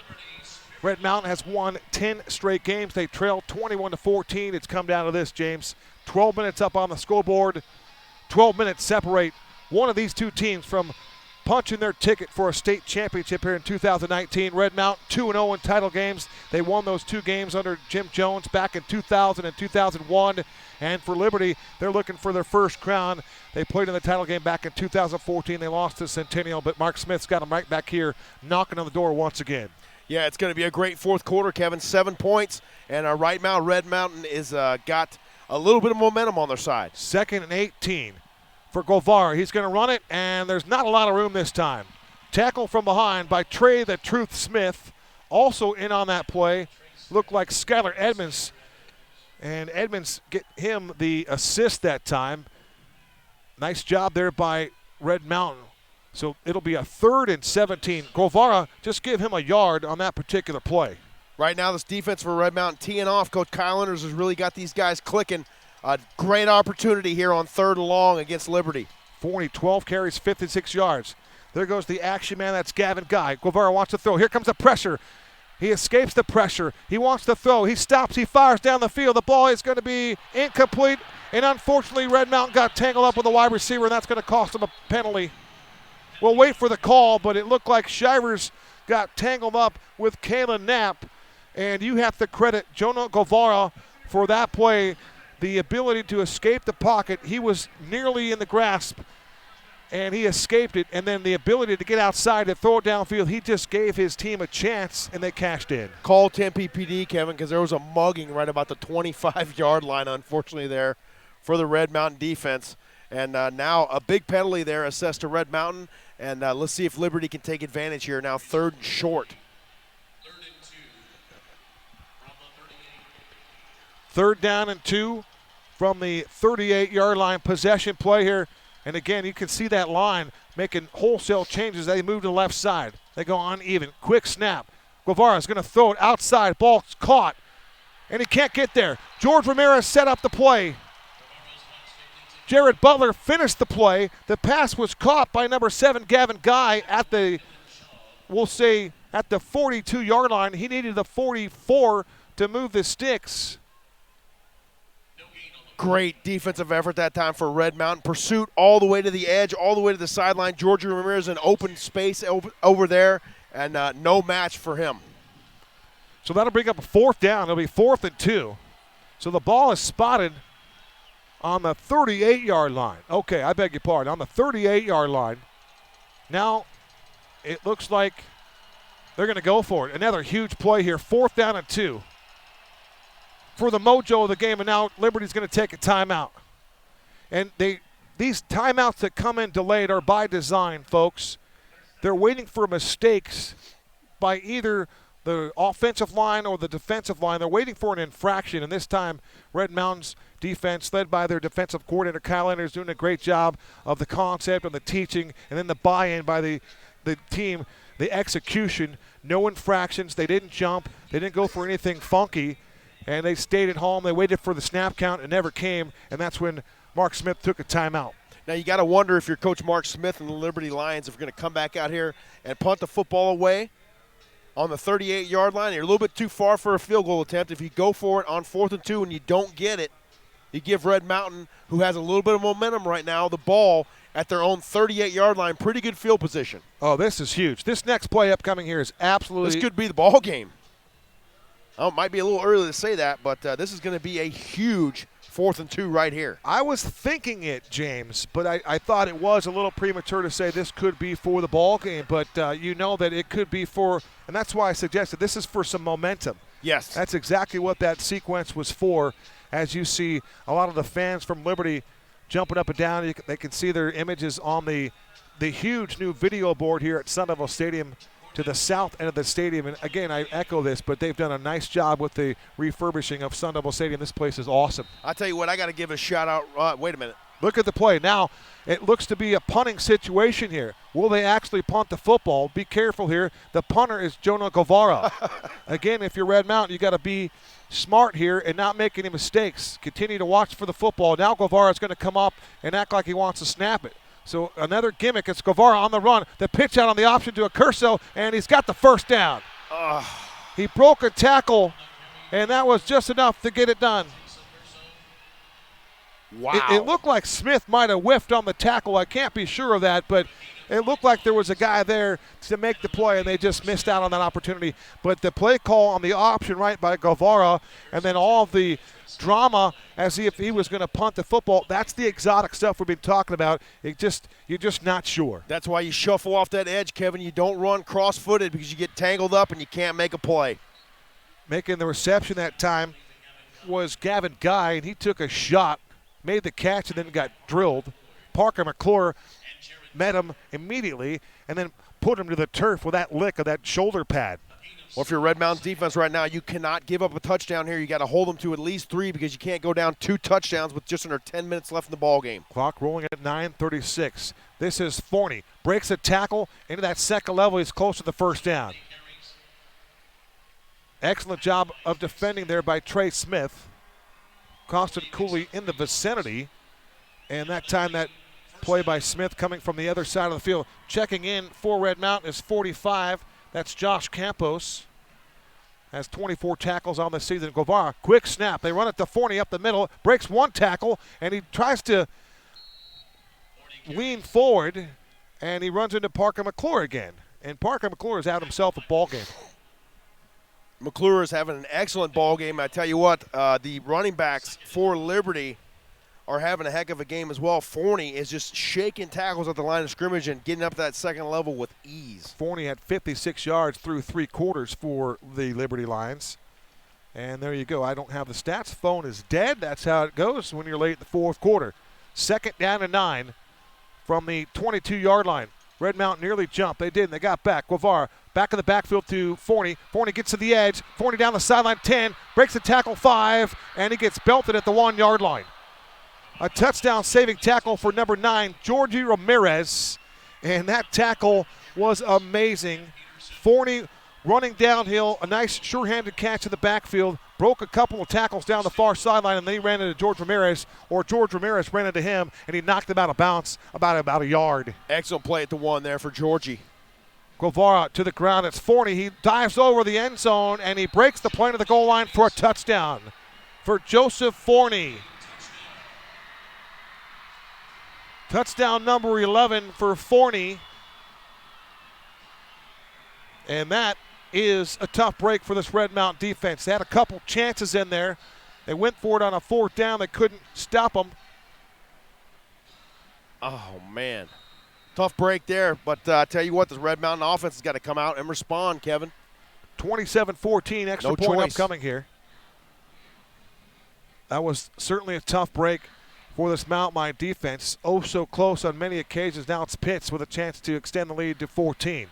Good snap, placement down. The kick is right down the middle. Shane Pitts is true. There is a free football in the south end zone here at Sandoval Stadium all by itself. Now it looks like a tournament official, James, will go up there. How quick do you think I could get over and get that ball?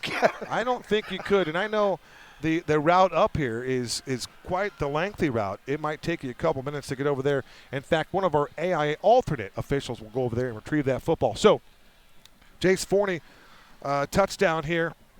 And if you take a look at our score sheet, we'll take a peek. And we go up to the first one. So it was Forney, his first touchdown. Jace Accurso scored the first one. And, of course, you have a couple of touchdown passes for Jonah Guevara. It's 28-14, Red Mountain trailing by 14. And, James, we've seen Red Mountain trail before, but it's been a long time since they've given up 28 points. So a credit to Mark Smith and the Liberty Lions here. Red Mountain's got their hands full here, but with 8:26 to go, they need to score, they need to stop, and another score. So It's very possible that they can do this. That's why they play 4 quarters of football here, but they're on the ropes right now. They got a cut on the upper eye. So they're going to have to kind of battle back here. Yeah, the cut is open. It's bleeding a little bit. It's kind of patched up, but not quite yet. The offense has got to come out and score. They got to do it relatively quickly with 8:26 remaining on the clock, and they got to have that stop, as you mentioned, preferably a 3-and-out, and get the offense right back out on the football field. George Ramirez on the last drive hauled in his 5th touchdown reception of the season for Hiram Bourne. He now has 29 touchdown passes on the year. And it's been a great evening here in Tempe. And again, the AIA really outdid themselves with the selection of this venue. There are other games being played, and some aren't as fortunate to be playing in a venue like this. And I mentioned the 4A games playing, I think, at either Willow Canyon or Willow Canyon out and there, Surprise. Out there in Surprise. And the 2A game is at Coronado High School tonight, Phoenix Christian and Round Valley. And the 4A game, Desert Edge, and who's the other opponent in the 4A Mesquite, Ty Thompson. Out of Gilbert. So here's Pitts with the ball spotted at the 40-yard line in the middle. And he kicks it down the field. It'll be Wilson retreating to the 5, to the 10, 15, 20. Sidesteps a tackle, and then he gets belted at the 21-yard line. Tries to lean forward, and he's just going to be stopped right there. Stood up at the 21-yard line. Nice special teams play made by the Liberty Lions. Looked like 46 down there. One thing about it, if you're going to be a return man here tonight, you got to know that these referees are going to let these guys play football, and everybody that's going to come in is going to get a shot. So wide receiver Jackson Beecher has checked in. Jared Wilson in the ball game in the left slot. George Ramirez lines up to the near side, right on the numbers at the 20-yard line. Looks towards the line judge, gets set in position. It'll be Ty McElroy now changing position to the right side of Hiram Bourne. Shotgun snap for Hiram. Play action. Wants to throw the football. Now he's going to take off and run. 20, 25, outside 30, and he's close to the first down. I think he's going to be short by a yard.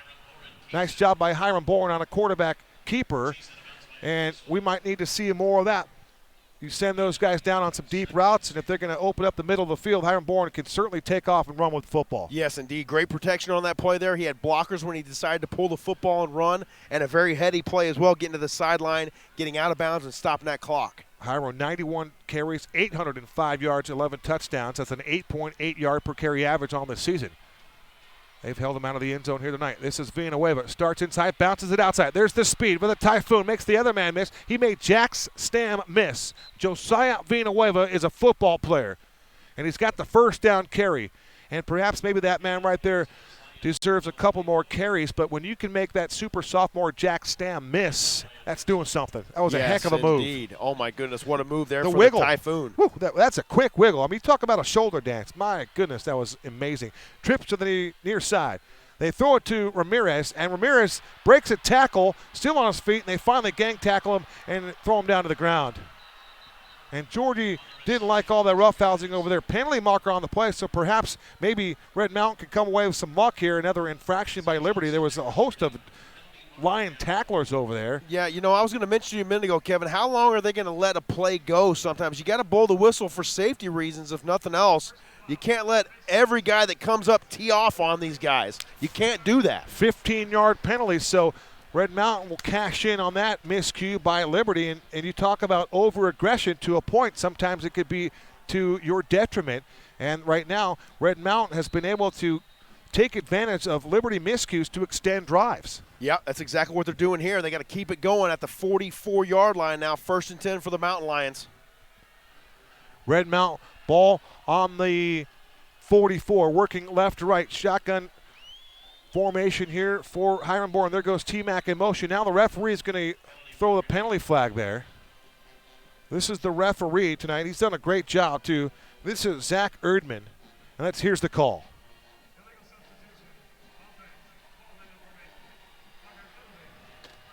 They called it illegal substitution, but there was 11 guys on the field. So I'm not sure what happened there.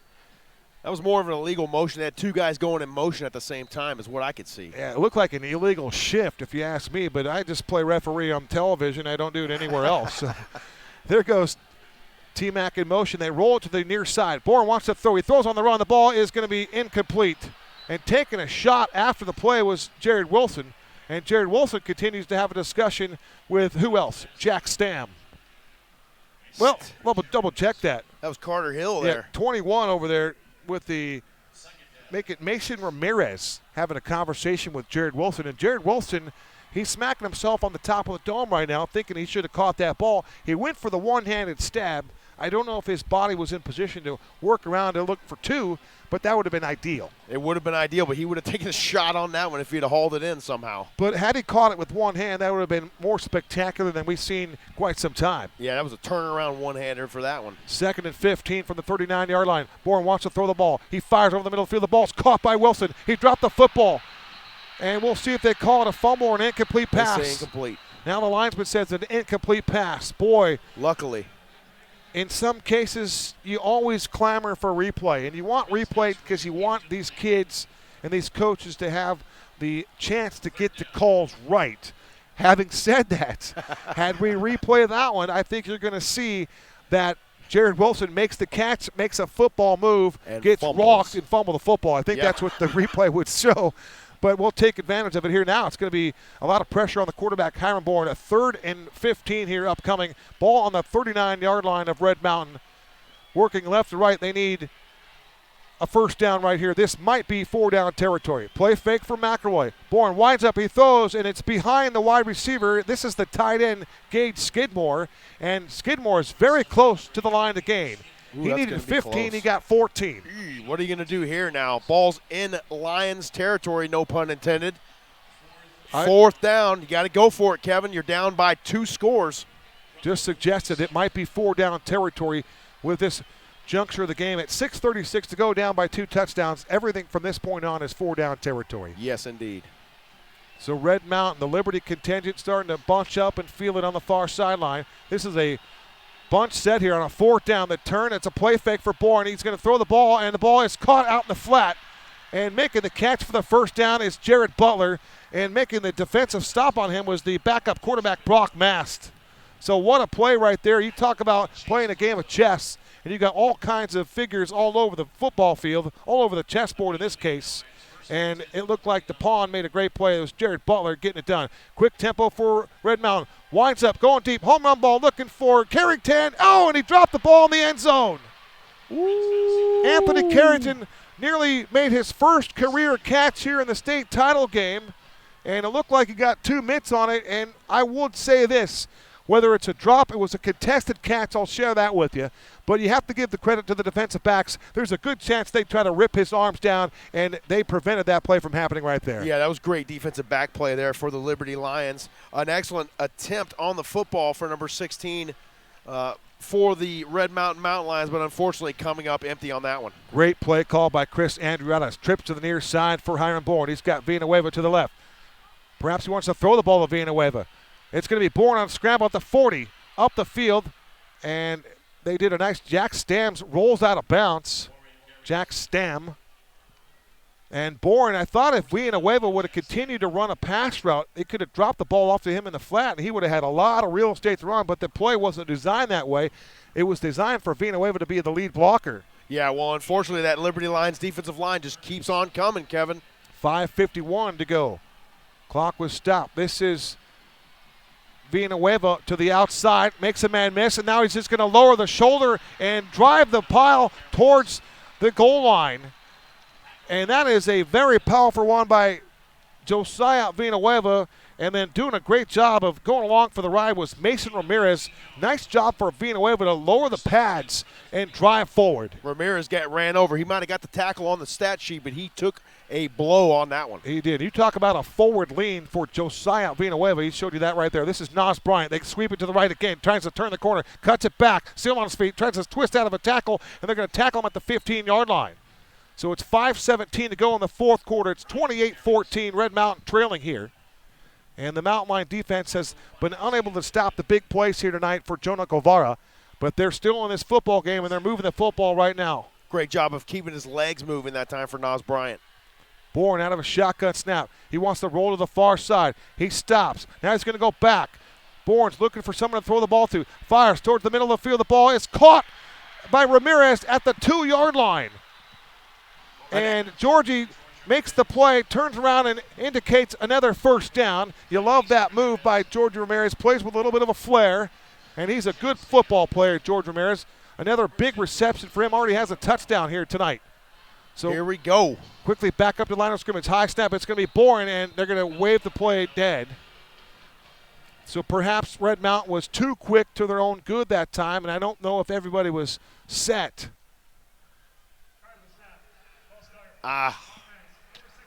Unfortunate there because they look like they had a gash up the middle that time for 6. So Zach Erdman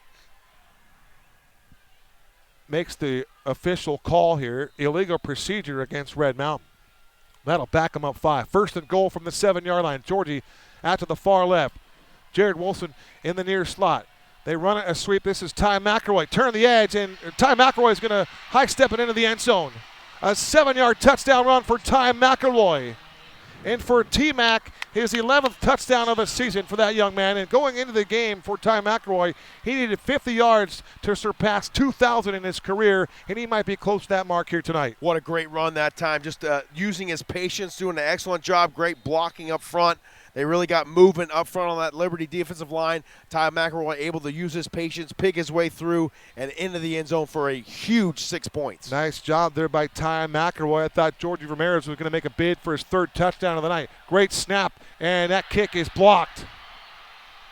So once again, the special teams woes continue for Red Mountain, and they rear its ugly head here in the state final. So Connor Gardner has that extra point block, and now it's 28-20. And now you put a little pressure on yourself here. Oh, a lot of pressure on now. That's a big swing right there. That 1-point miss, the PAT blocked by Connor Gardner.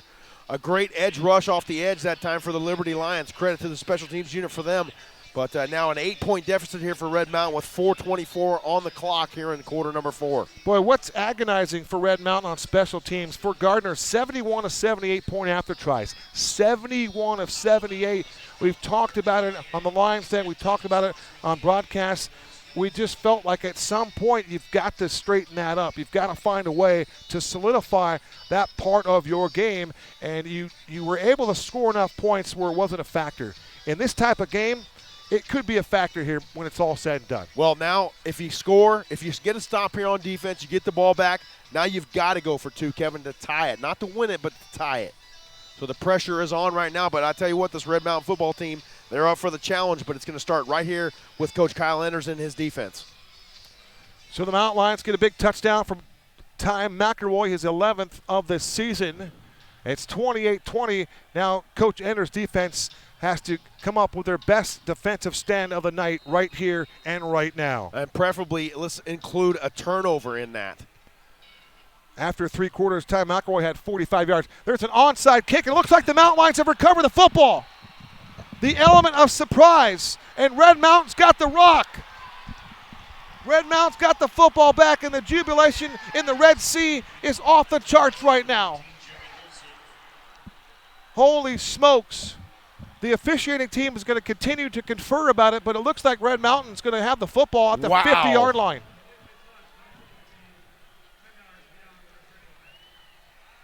And Zach Erdman, the referee, just indicate exactly what happened. And Liberty doesn't believe that the ball went 10 yards. It did, Kevin. It went 10 yards exactly. Yes, sir. Was it Wilson that recovered the fumble? It was Jay Willie. Jared Wilson, right man at the right. Wow. Oh, my goodness.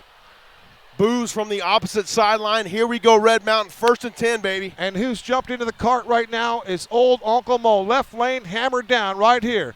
Bourne to the ground game. It's T-Mac, spins out of a tackle, still on his feet. And Bourne shoves him forward, and they just continue to gang tackle Ty McElroy. They're trying to strip the ball from him.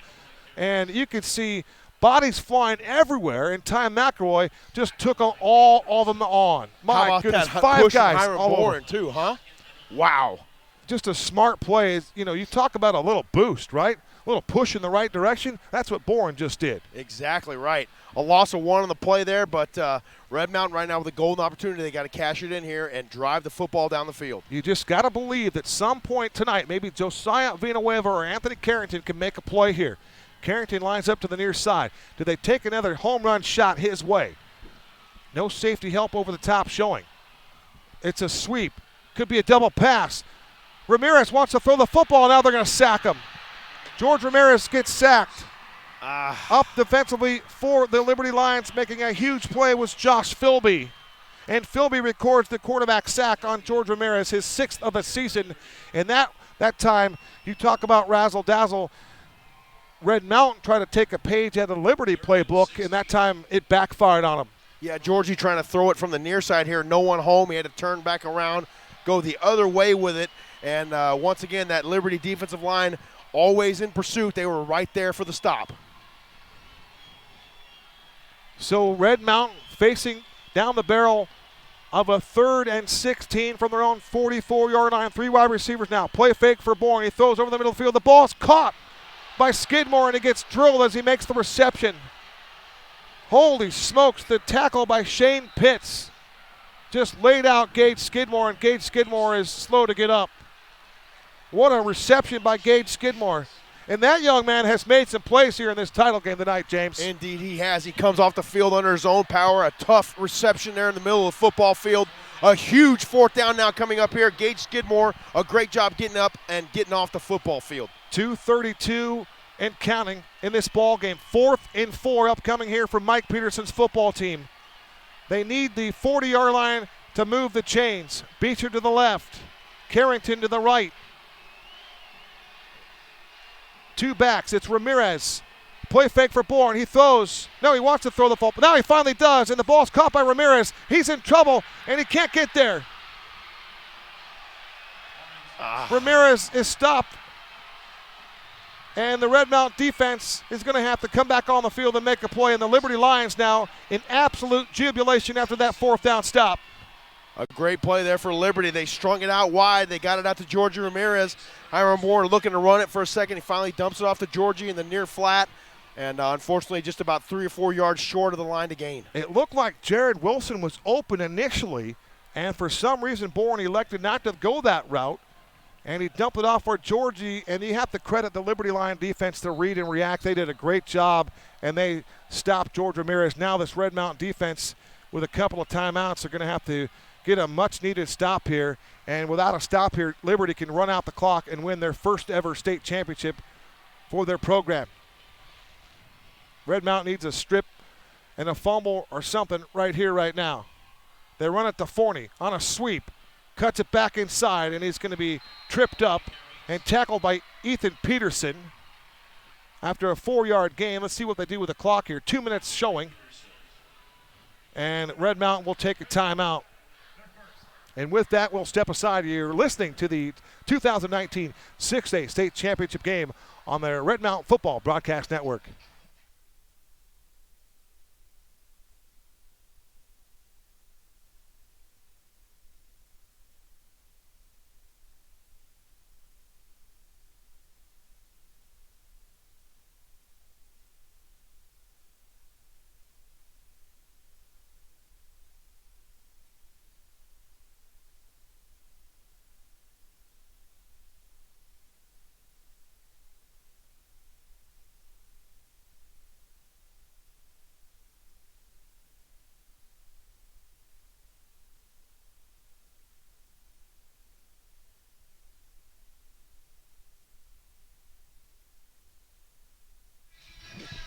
We welcome you back to Sun Devil Stadium. Kevin Derryberry alongside James Poobie. It's funny, we were talking to Eric Anderson. He's doing the lead broadcast on the AIA 365 or the NFHS network tonight. And we were talking about the great late Dick Enberg. And Dick Enberg did not want to broadcast the Super Bowl here a few years back from high atop Sun Devil Stadium. He had to do it at another level. We are on that 3rd level, if you will, and it's a ways up here, but I can't imagine Dick Enberg saying, hey, I'm not going to do it. That's a Hall of Fame broadcaster right there. They run a little stretch play on a wide receiver jet sweep. They went to Gavin Guy that time. For Red Mountain, up to make the stop again is Major Kelly. For Major Kelly, what a year he had, an East Valley Region first-teamer. He's got a 4.0 GPA. So for Major Kelly, he just gets it done in the classroom. 86 tackles before we play tonight. And you love the fact that he enjoys coaching youth sports. That's just pretty cool. Giving back to the community, giving back his time, his knowledge. Of course, his dad is Matt Kelly, defensive line coach. A family affair here with the Mountain Lions, and just good stuff. Great bunch of people, the Kelly family. How about Will Vanderlinden, an East Valley Region honorable mention player, when football's over for him, and he's a senior, he wants to be an Army combat engineer. I just say to Will Vanderlinden, I doff my cap to you, young man, and thank you for the idea, and I wish you well. And for that fact of thinking that he's going to go and protect our country, that's just much respect, man, much respect. Yeah, big admiration to Will Vanderlinden. That's a huge undertaking there, and to know that you want to do that as a senior in high school, that's pretty big. 3rd and 4, $1:55 to go. Ball spotted on the 47-yard line of Liberty. Now the big lineman moves spots. That is Kyle Strojek. Guevara fakes a pass. Now he wants to run it, and he stopped short. He did not get the first down. He's 2 yards short, Kevin. Big 4th down here now. Big 4th down. Cole Loria made a huge stop. So the ball's at the 50-yard line. They'll move it to the far hash mark. Liberty takes a timeout. It's very simple here. It's 4th and 2. If you're Liberty, you get a first down, you're going to win the football game. If you're Red Mountain and you can force a 4th down stop any way, shape, or form, you have a chance to tie the football game with a touchdown and a 2-point conversion. Yep. So it's all on the line right here. Special thank you to some people. Special thank you to James Gowdy, Dr. G. Special thank you to head coach Mike Peterson and his wonderful family, the entire coaching staff, our global listening audience each and every week. Hey, we have had a fun time. It's been our privilege to go along this ride with you. And we sincerely appreciate everyone that's tuned in. It's been our pleasure to broadcast these games, and it's so fun to do it. And we're so pleased to be involved with such a great organization, not only of coaches and players and administration, and it's outstanding. It really is. And, you know, we talked to a guy like Bryce Stahl after the end of a ball game. We see Bryce Stahl before the game, the jubilation and the passion those guys are ready to play. And then here's another guy, Stahl, says, I'm going to either be a fireman or I'm going to get into the military. I'm just going to give back, and that's just special. All right, here we go. Big play, 4th and 2 from the 50-yard line. Can Red Mountain create a stop here? It's going to be a punting situation, and Liberty's going to get rid of the football. They sky it deep. Red Mountain's going to get the football back, and they're going to have to go 76 yards to pay dirt with a $1:40 to go. And I think they have they have no timeouts left. No timeouts and 1:40 on the clock. It's doable, Kevin. It's very possible. So who could step up here for you? You're going to need a big play. You need speed. So it goes back to a guy like Nas Bryant or Josiah Villanueva, or can you get Jared Wilson free? Look for those one-on-one matchups on the edge. The true case right here, it could be a guy like Anthony Carrington. Someone's going to have to go deep. It'll be Hiram Bourne here for the ball game. 1st and 10. Play fake for Hiram. He's got a man over the middle of the field. It was Beecher. That's going to scramble 20, 25, 30, and he'll pick up a couple more yards, step out at the 33-yard line. Maybe they'll mark him at the 32-yard line, but a smart play by that senior quarterback as he runs out of bounds. And I also wanted to go back to another play, that Queen Creek game. We saw Ty McElroy go for 22 carries, 178 career highs for him. But it was late in that ball game. He could have took one into the end zone. Instead, he slid down inbounds and let that clock roll.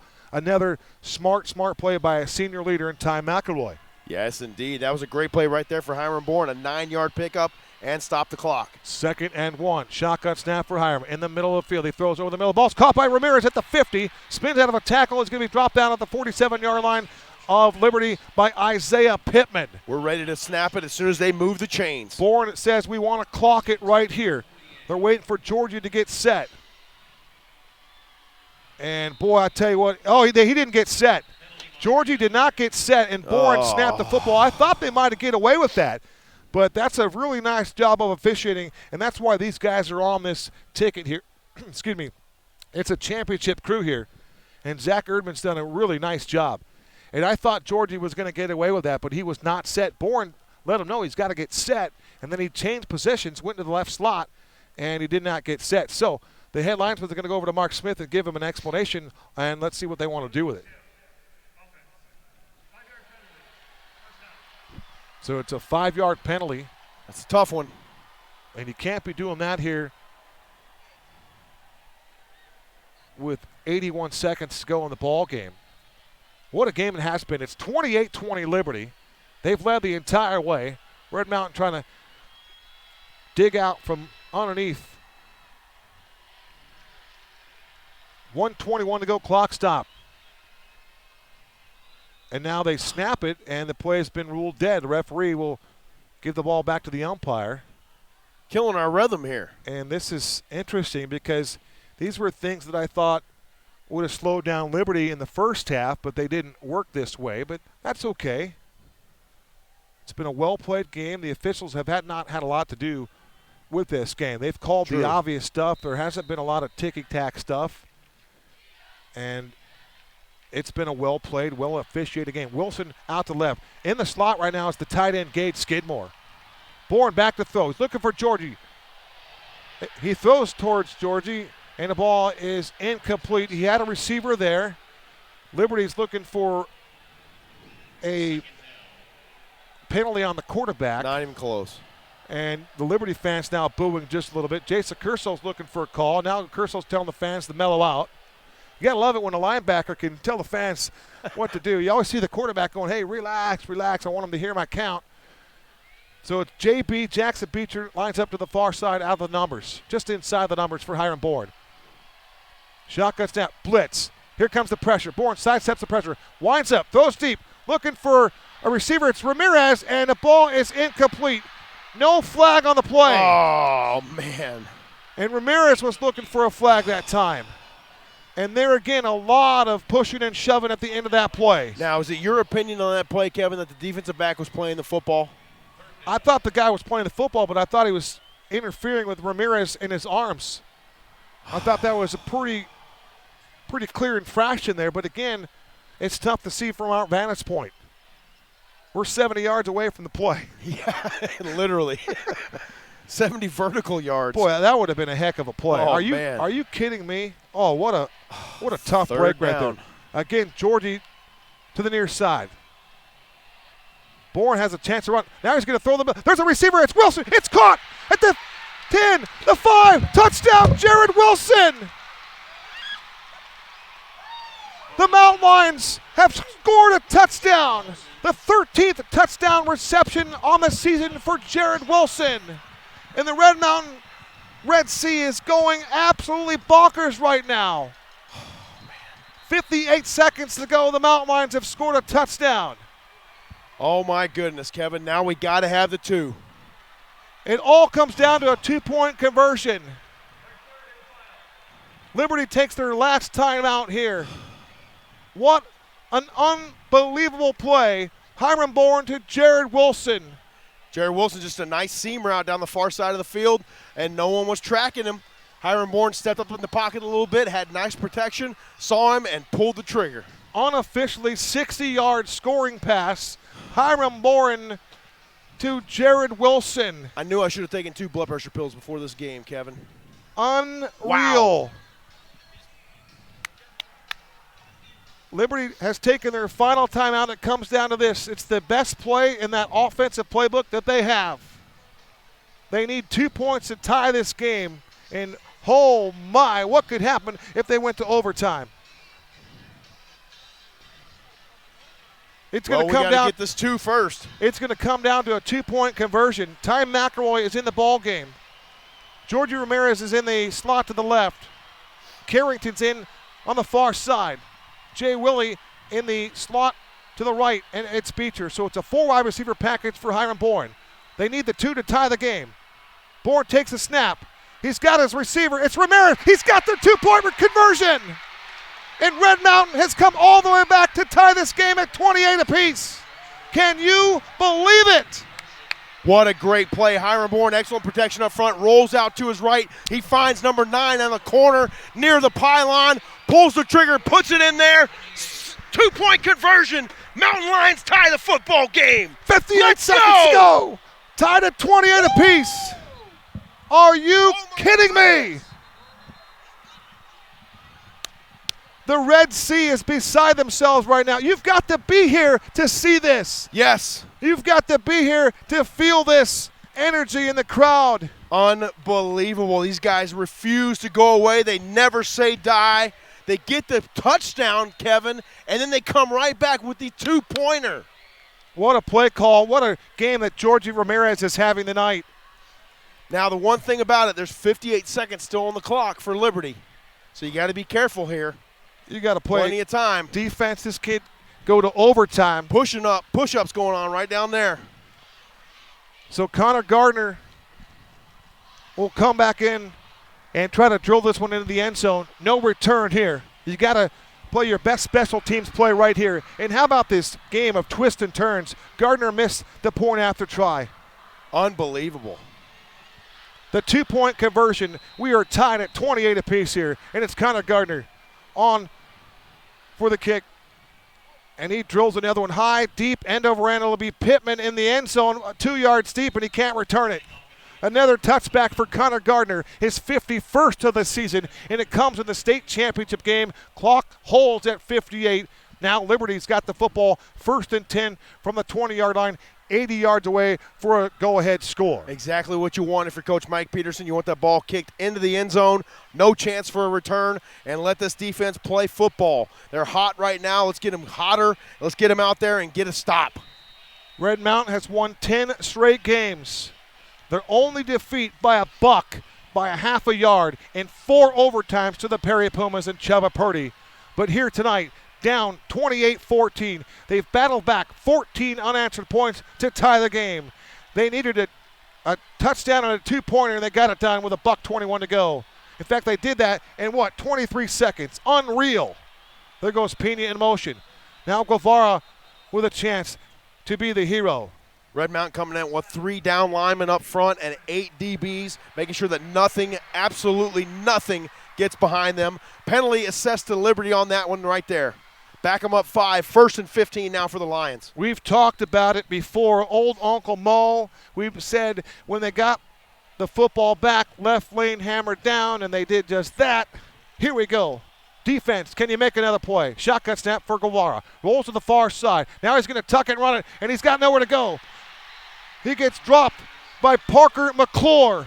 And McClure's fired up as he thumps his chest 4 or 5 times right there and let that fan base and that sideline know he is here to play. And yes, sir, Parker McClure, on his way to another 10-tackle performance for him. Parker McClure is growing up, and he is being an impact player here tonight. A great play there for McClure. An excellent job as well, forcing the play for Costin Cooley in the middle. 2nd and 11. Give McClure a TFL. Guevara to the air. Pass caught, and there's Butler to blow up the play. Jared Butler sitting there and waiting, and he just destroyed number 7, Gavin Guy. Hey, how about we win the game on a safety? Let's do this. You talk about blowing up the play. Holy smokes. Timeout taken on the field by Mark Smith. And old Uncle Mo is riding with us right now, baby. We'll take the timeout with him. Don't go anywhere. In fact, there it is. The time We're going is off overtime, the clock. baby. Get so excited up here that the clock ran off on that final play. OT and Tempe. Look at Hiram Bourne down there telling his guys, come on, man. We rallied back. Let's finish this thing. End of regulation. Going to overtime. 28-28, baby. Liberty has played in a double overtime game already. They beat Mountain Ridge in double overtime. So here, Red Mountain,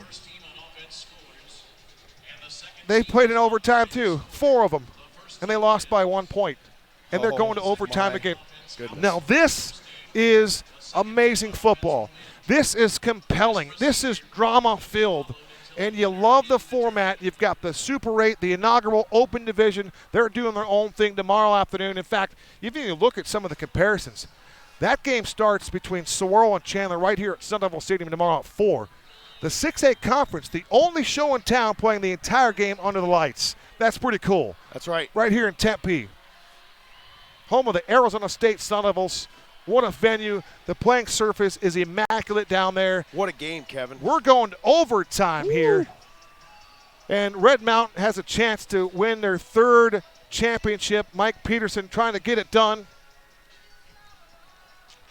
For Red Mountain, their last championship came in 2000 and 2001. If you think about it, for Red Mountain in the last decade, 76-44. That's not too bad. In 3 years' time, Mike Peterson is 31-7. Talk about those 7, Kevin. Oh, those 7 are power programs. Chandler twice. Yep. Pinnacle. Hamilton. Yep. Pinnacle. Perry. Perry. And Basha. All powered programs. The captains are ready to go out. Oh, man. Overtime in the state champ. Look at those guys. They look like they just came out. Hadn't even played a ball game yet. I'd be a little nervous if I was on the other side looking at Hiram Bourne dancing around like that. Bourne is dancing and prancing right now. I got to tell you, we are pumped up here in the stands. Woo! We're up in section 207. 308. What are we in, 308? 207's there. We're in 308. The captains come out again here in overtime. This is what it's all about, playing overtime football here in the winter. What a game tonight. Hiram Bourne, you talk about ice water in your veins. Oh, my goodness. Cool hand Luke, calm, cool, and collected, rolls to the right, gets his feet set, plants, fires a deep ball down the seam, and Jared Wilson's wide open. How did that young man get so wide open? Just breakdown in coverage on the Liberty Lions. Nobody was tracking him. They just ran the straight seam. Let's take it down to the overtime toss. Here's AIA official referee Zach Erdman. Red Mountain wins the toss. Red Mountain's 2-0 on coin tosses here in tonight's ball game.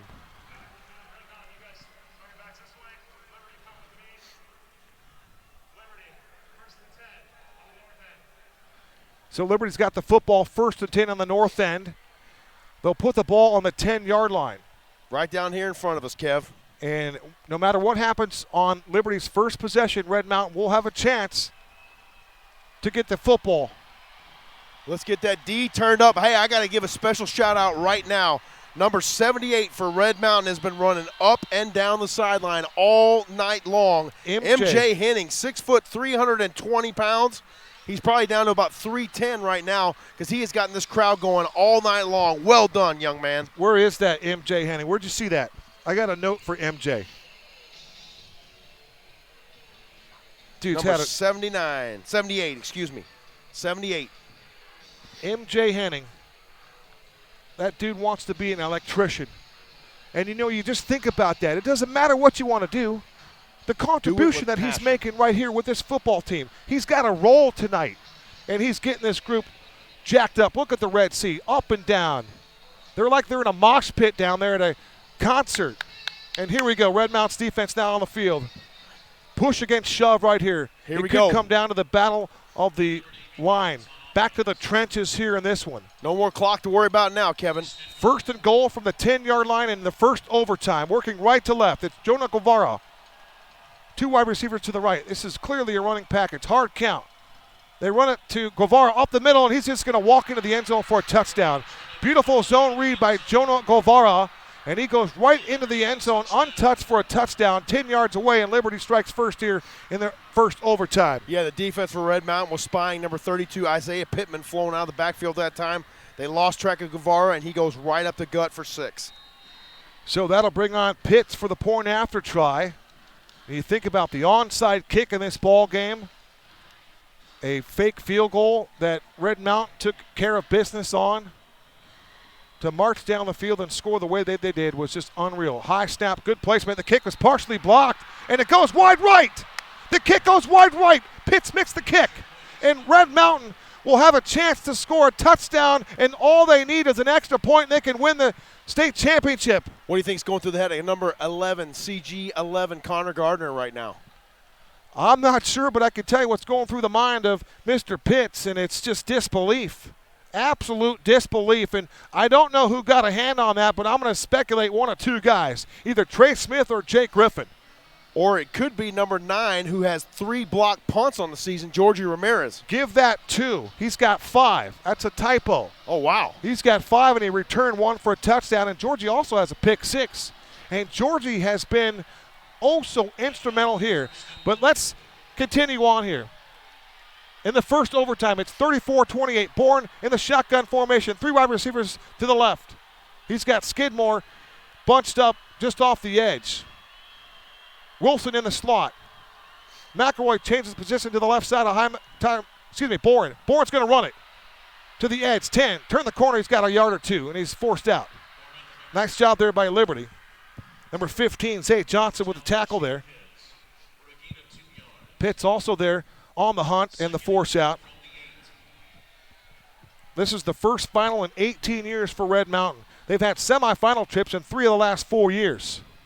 How about that? 2 double-digit win campaigns in the last 10 years. 2 of those coming at the hands of Mike Peterson. From the 8-yard line, 2nd and goal.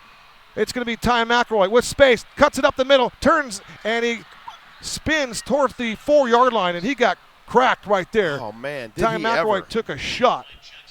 Jack Stam, who else makes that tackle for Liberty? And Red Mountain now, after a 5-yard run by Ty McElroy, ball spotted on the 3-yard line. This is a 3rd and 3. It's clearly a 4-down territory. Can they run it to T-Mac? They run it right again to Ty McElroy, and McElroy's going to be stopped from behind. Great play that time by Jason Curso. A touchdown saving tackle perhaps, and no gain for Ty McElroy. Now it comes down to this. 4th down and goal from the 3-yard line. Oh, boy. They Nice need play that time for Liberty. Excellent pursuit off the backside. And now Red Mountain's going to take a timeout. Bourne wants to run a play. So Red Mountain takes the timeout. When play resumes, they'll have the ball on the 3-yard line on the far hash. Working right to left. They are looking to tie this game up with a touchdown. An extra point would give Red Mountain the victory and their 3rd state championship in the school's history. Here we go, Kevin. 3 yards to go. What are you calling from the far hash? You need 3 yards and an extra point for the state title. This has some similarities to the Perry game. It's overtime, and they need to get to the goal line to extend this game. And a touchdown will tie it. So even if you did miss the extra point, you're still playing football. That's right. But you got to think that Connor Gardner can bury it and give this team a win if they can score here on 4th down. Huge play upcoming here. Need I say that? Oh, my goodness. Here we go. Carrington lines up to the far side. Ramirez in the right slot. Beecher to the near side with Jay Woolley in the slot. Ty McElroy flanked to the left of Hiram Bourne. There goes Georgia in motion. Bourne to the end zone, and the ball is intercepted. It's picked off. And the Liberty Lions are the 2019 6A state champions. Just like that. Intercepted by Zay Johnson in the end zone. Pass was just a little bit short. And the Liberty Lions are the 2009 6A state champions. And they are going absolutely bonkers on the 50-yard line. What a game, Kevin. What a game. It all came down to a 3-yard play on 4th down in the first overtime. A hard-fought battle here between 2 really good football teams. And, it's right now it's the thrill of victory and the agony of defeat. And unfortunately, we're on the agony side.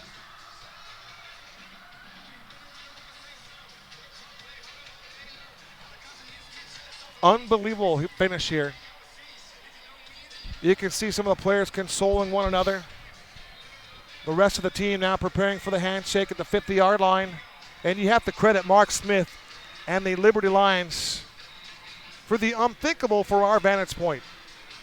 We're watching this game through the eyes and the lens of a Cardinal lens, the Cardinal color glass. And so it stings a little bit, but you have to give credit where credit is due, and Liberty played a whale of a football game. We've said this before, it's hard to imagine that somebody has to come out a loser in this particular case. No losers on the field, only winners, one champion tonight. Indeed, yeah, congratulations to Coach Smith, his staff, the student body over at Liberty High School in Peoria. They came out, and let's face it, Kevin, they led the whole ball game. And they really put up a fight, and so did the Red Mountain Mountain Lions, and I'm extremely proud of these guys, and they gave it all they had tonight. They really did. What was interesting before the game, we saw Coach Peterson's wife, Bree, on the field, and Bree was emotional as I've ever seen her, and that got me a little emotional coming up to prepare for this game. And I feel for those student athletes. I feel for those coaches. For Derek Dietrich, our offensive line coach, we salute you, my man. what you brought to this program was next level stuff. Playing in the show, playing in the National Football League, playing on Saturdays, and then bringing your talents and your coaching ethics and your will and your heart and spirit to this football team. It made our offensive line what it is today, one of the best in the state. Tabor Lamar, our offensive coordinator, our passing game coordinator, a remarkable job of growing in the position and becoming a great play caller with Coach Andriotis. And I know one guy that's going to take this to heart a long time, and he's got to let it go quickly, and that's Kyle Enders, the defensive coordinator. He did what he could, and as I mentioned to Cody Cameron, Red Mountain might be here a year early. And I wouldn't be crazy to say that with the youth that Liberty has, perhaps they see each other again down the road somewhere. Yeah, and maybe one of these kind of games. You could definitely see this being a matchup in the future for sure. A lot of young stars on this Liberty Lions football team. Among them, number 8, Jack Stam, he was hugely impressive here tonight, Kevin. Yeah. You can see the franchise down on the field at the 45-yard line in his car. That's Deontay Elliott. And right now, the executive director of the AIA is prepared to present the state runner-up trophy to Mike Peterson. And Mr. Hines is down there, and now he's got the trophy. And Mike Peterson, let's see who accepts this trophy. It's David Hines, and nobody's going up to accept the award here just yet. But they're all taking a knee, and they want to listen to the executive director. And he's got the mic.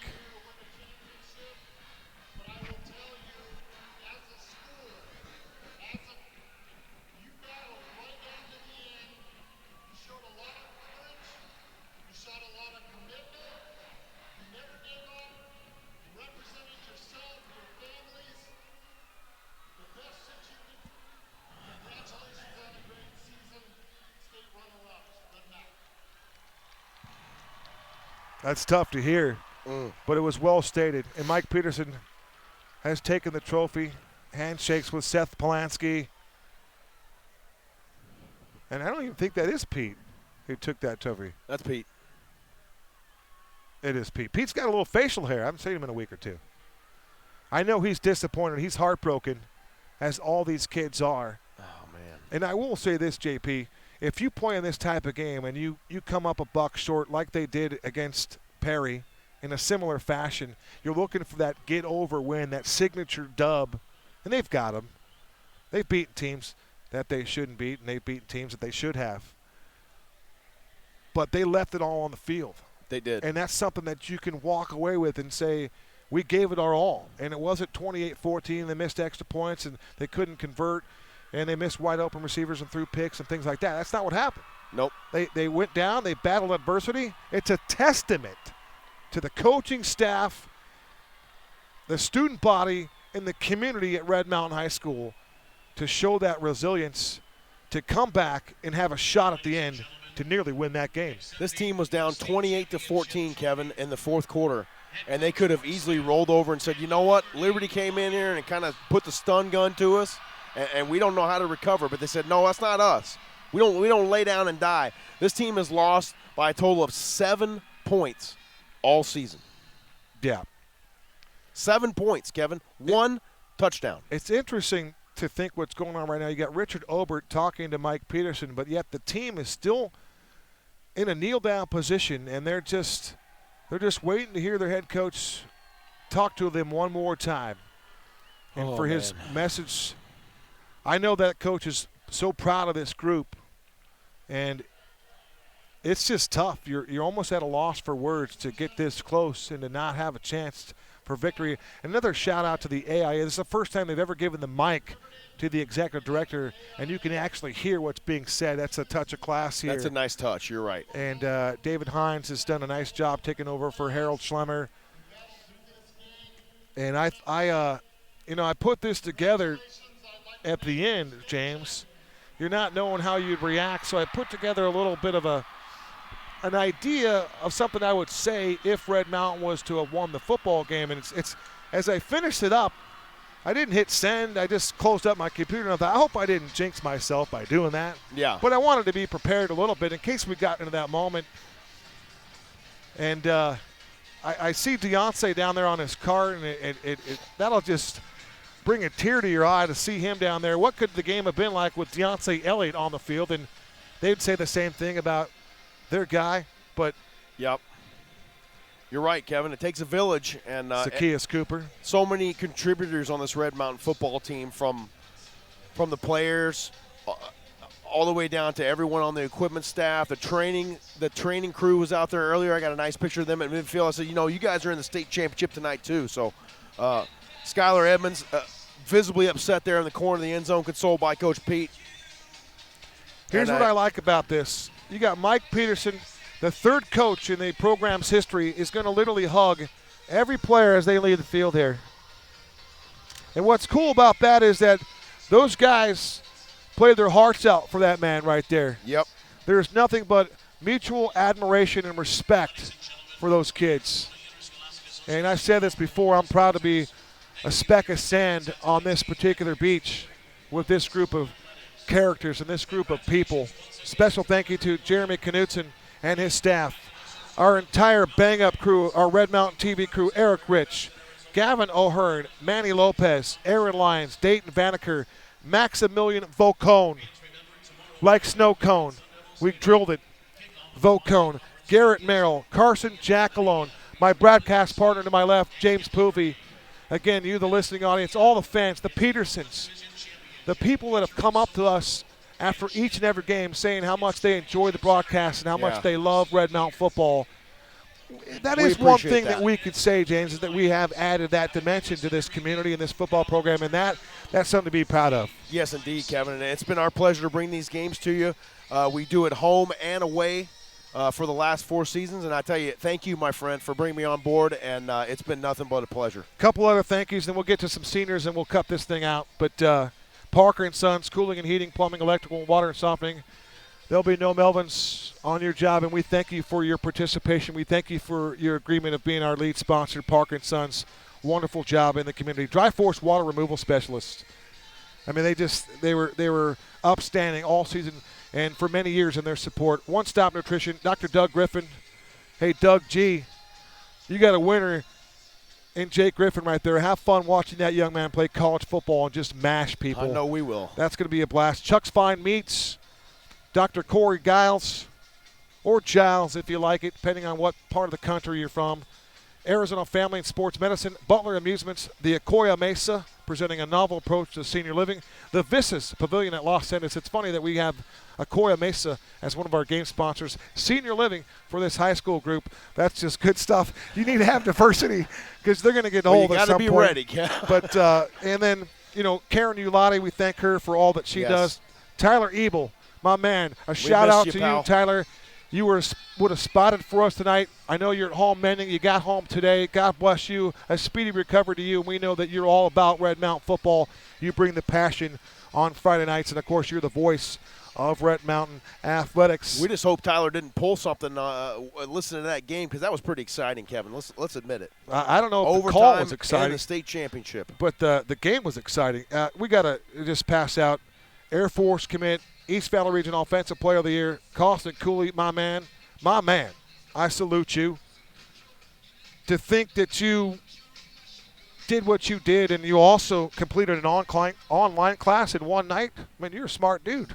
That's good stuff. A lot of brainiacs, a lot of scholar ballers, as I like to say, on this Red Mountain football team. A special group here, Kev, because when I joined this team 4 years ago, these guys were freshmen, and I've got to watch them grow up and become not only great football players but great young men, and that's been a pleasure to know them. I tell you what, I can't wait to follow a lot of them up at the next level. No doubt about it. Senior Bradley Takamoto wants to be part of the 75th Ranger Regiment. Hats off to you, Bradley. Good luck, my man. Senior. God bless you. We can go on and on. We're just a couple more. Kamal Nasser, ASU Criminal Justice, 6 foot, 290-pound senior. We saw him on games where they were blowouts. He made plays. Kamal Nasser, we salute you for what you're doing. Ben Bray, my man. 6'4". Ben Bray is going to play football here at Arizona State. Good Lord willing. And he'll bring a 4.0 grade point average. He's in the top 20 in his class. And Ben Bray, man, I love you, dude. Your family's great. Class acts all across the board. Complete representation of Red Mountain football in every which way. I think Bray's still on the football field right now. What's good about Bray is that he's going to come back and play here again. And you could say for Ben Bray, he might have some unfinished business, or maybe in some cases it might sting a little bit every time he shows up here. I'm sure it will come across his mind, Kevin, for sure. From some memories. Hiram Boren. Hiram Boren, TikTok. One of the most popular players we've ever seen. A kid that emerged before our eyes, grew up, was a leader, was a field general, made a lot of plays, and I hope someone gives him a chance to play the position at the next level because he's worthy of it. We know Ottawa's got an offer into him. Yeah, how many first-year quarterbacks do you know lead their team to the state championship game? I'm sure it's happened before, but not in the way that he did it. He did it with his arm, his legs. He did it with his smarts, his toughness. Oh, man, did he take some shots during the year.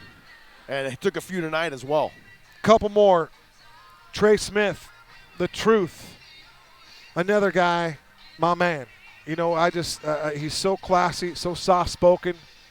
He's one of those guys that you would run through a brick wall for him. You would do what you could for him. The players play around him. He's just a godsend to coach.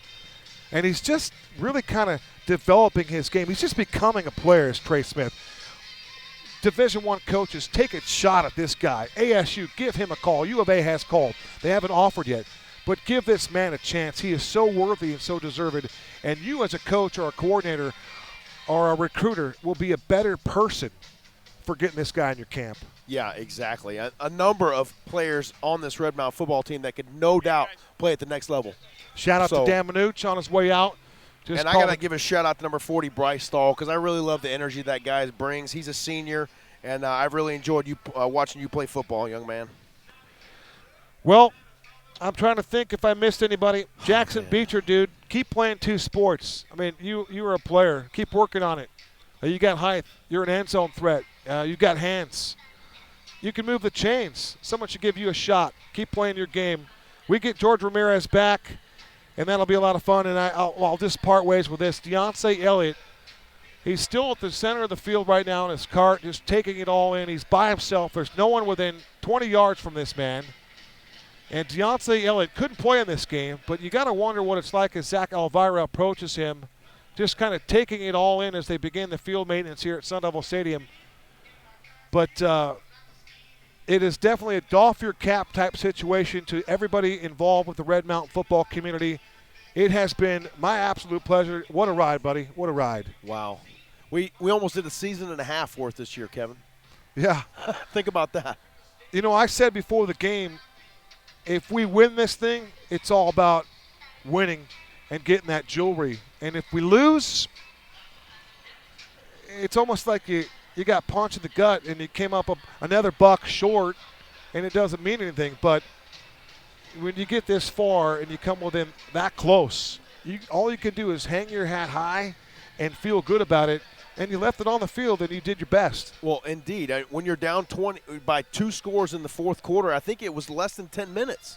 Or right around 10 minutes, they were still down 2 scores. They fought their way back.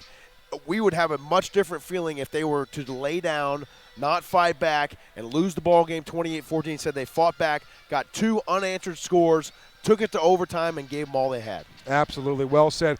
I see Chris Andriadas down there, and he's taking it in. You hope Chris will be back, but there's a lot of memories made down there and a lot of empty feelings as you part ways here coming up literally 34-28. And you can't say you're a loser. You got edge tonight. That's it. You just got edge in overtime. Ran out of time. Yeah. There's another drive or 2 left on the field. Who knows what might happen. Exactly.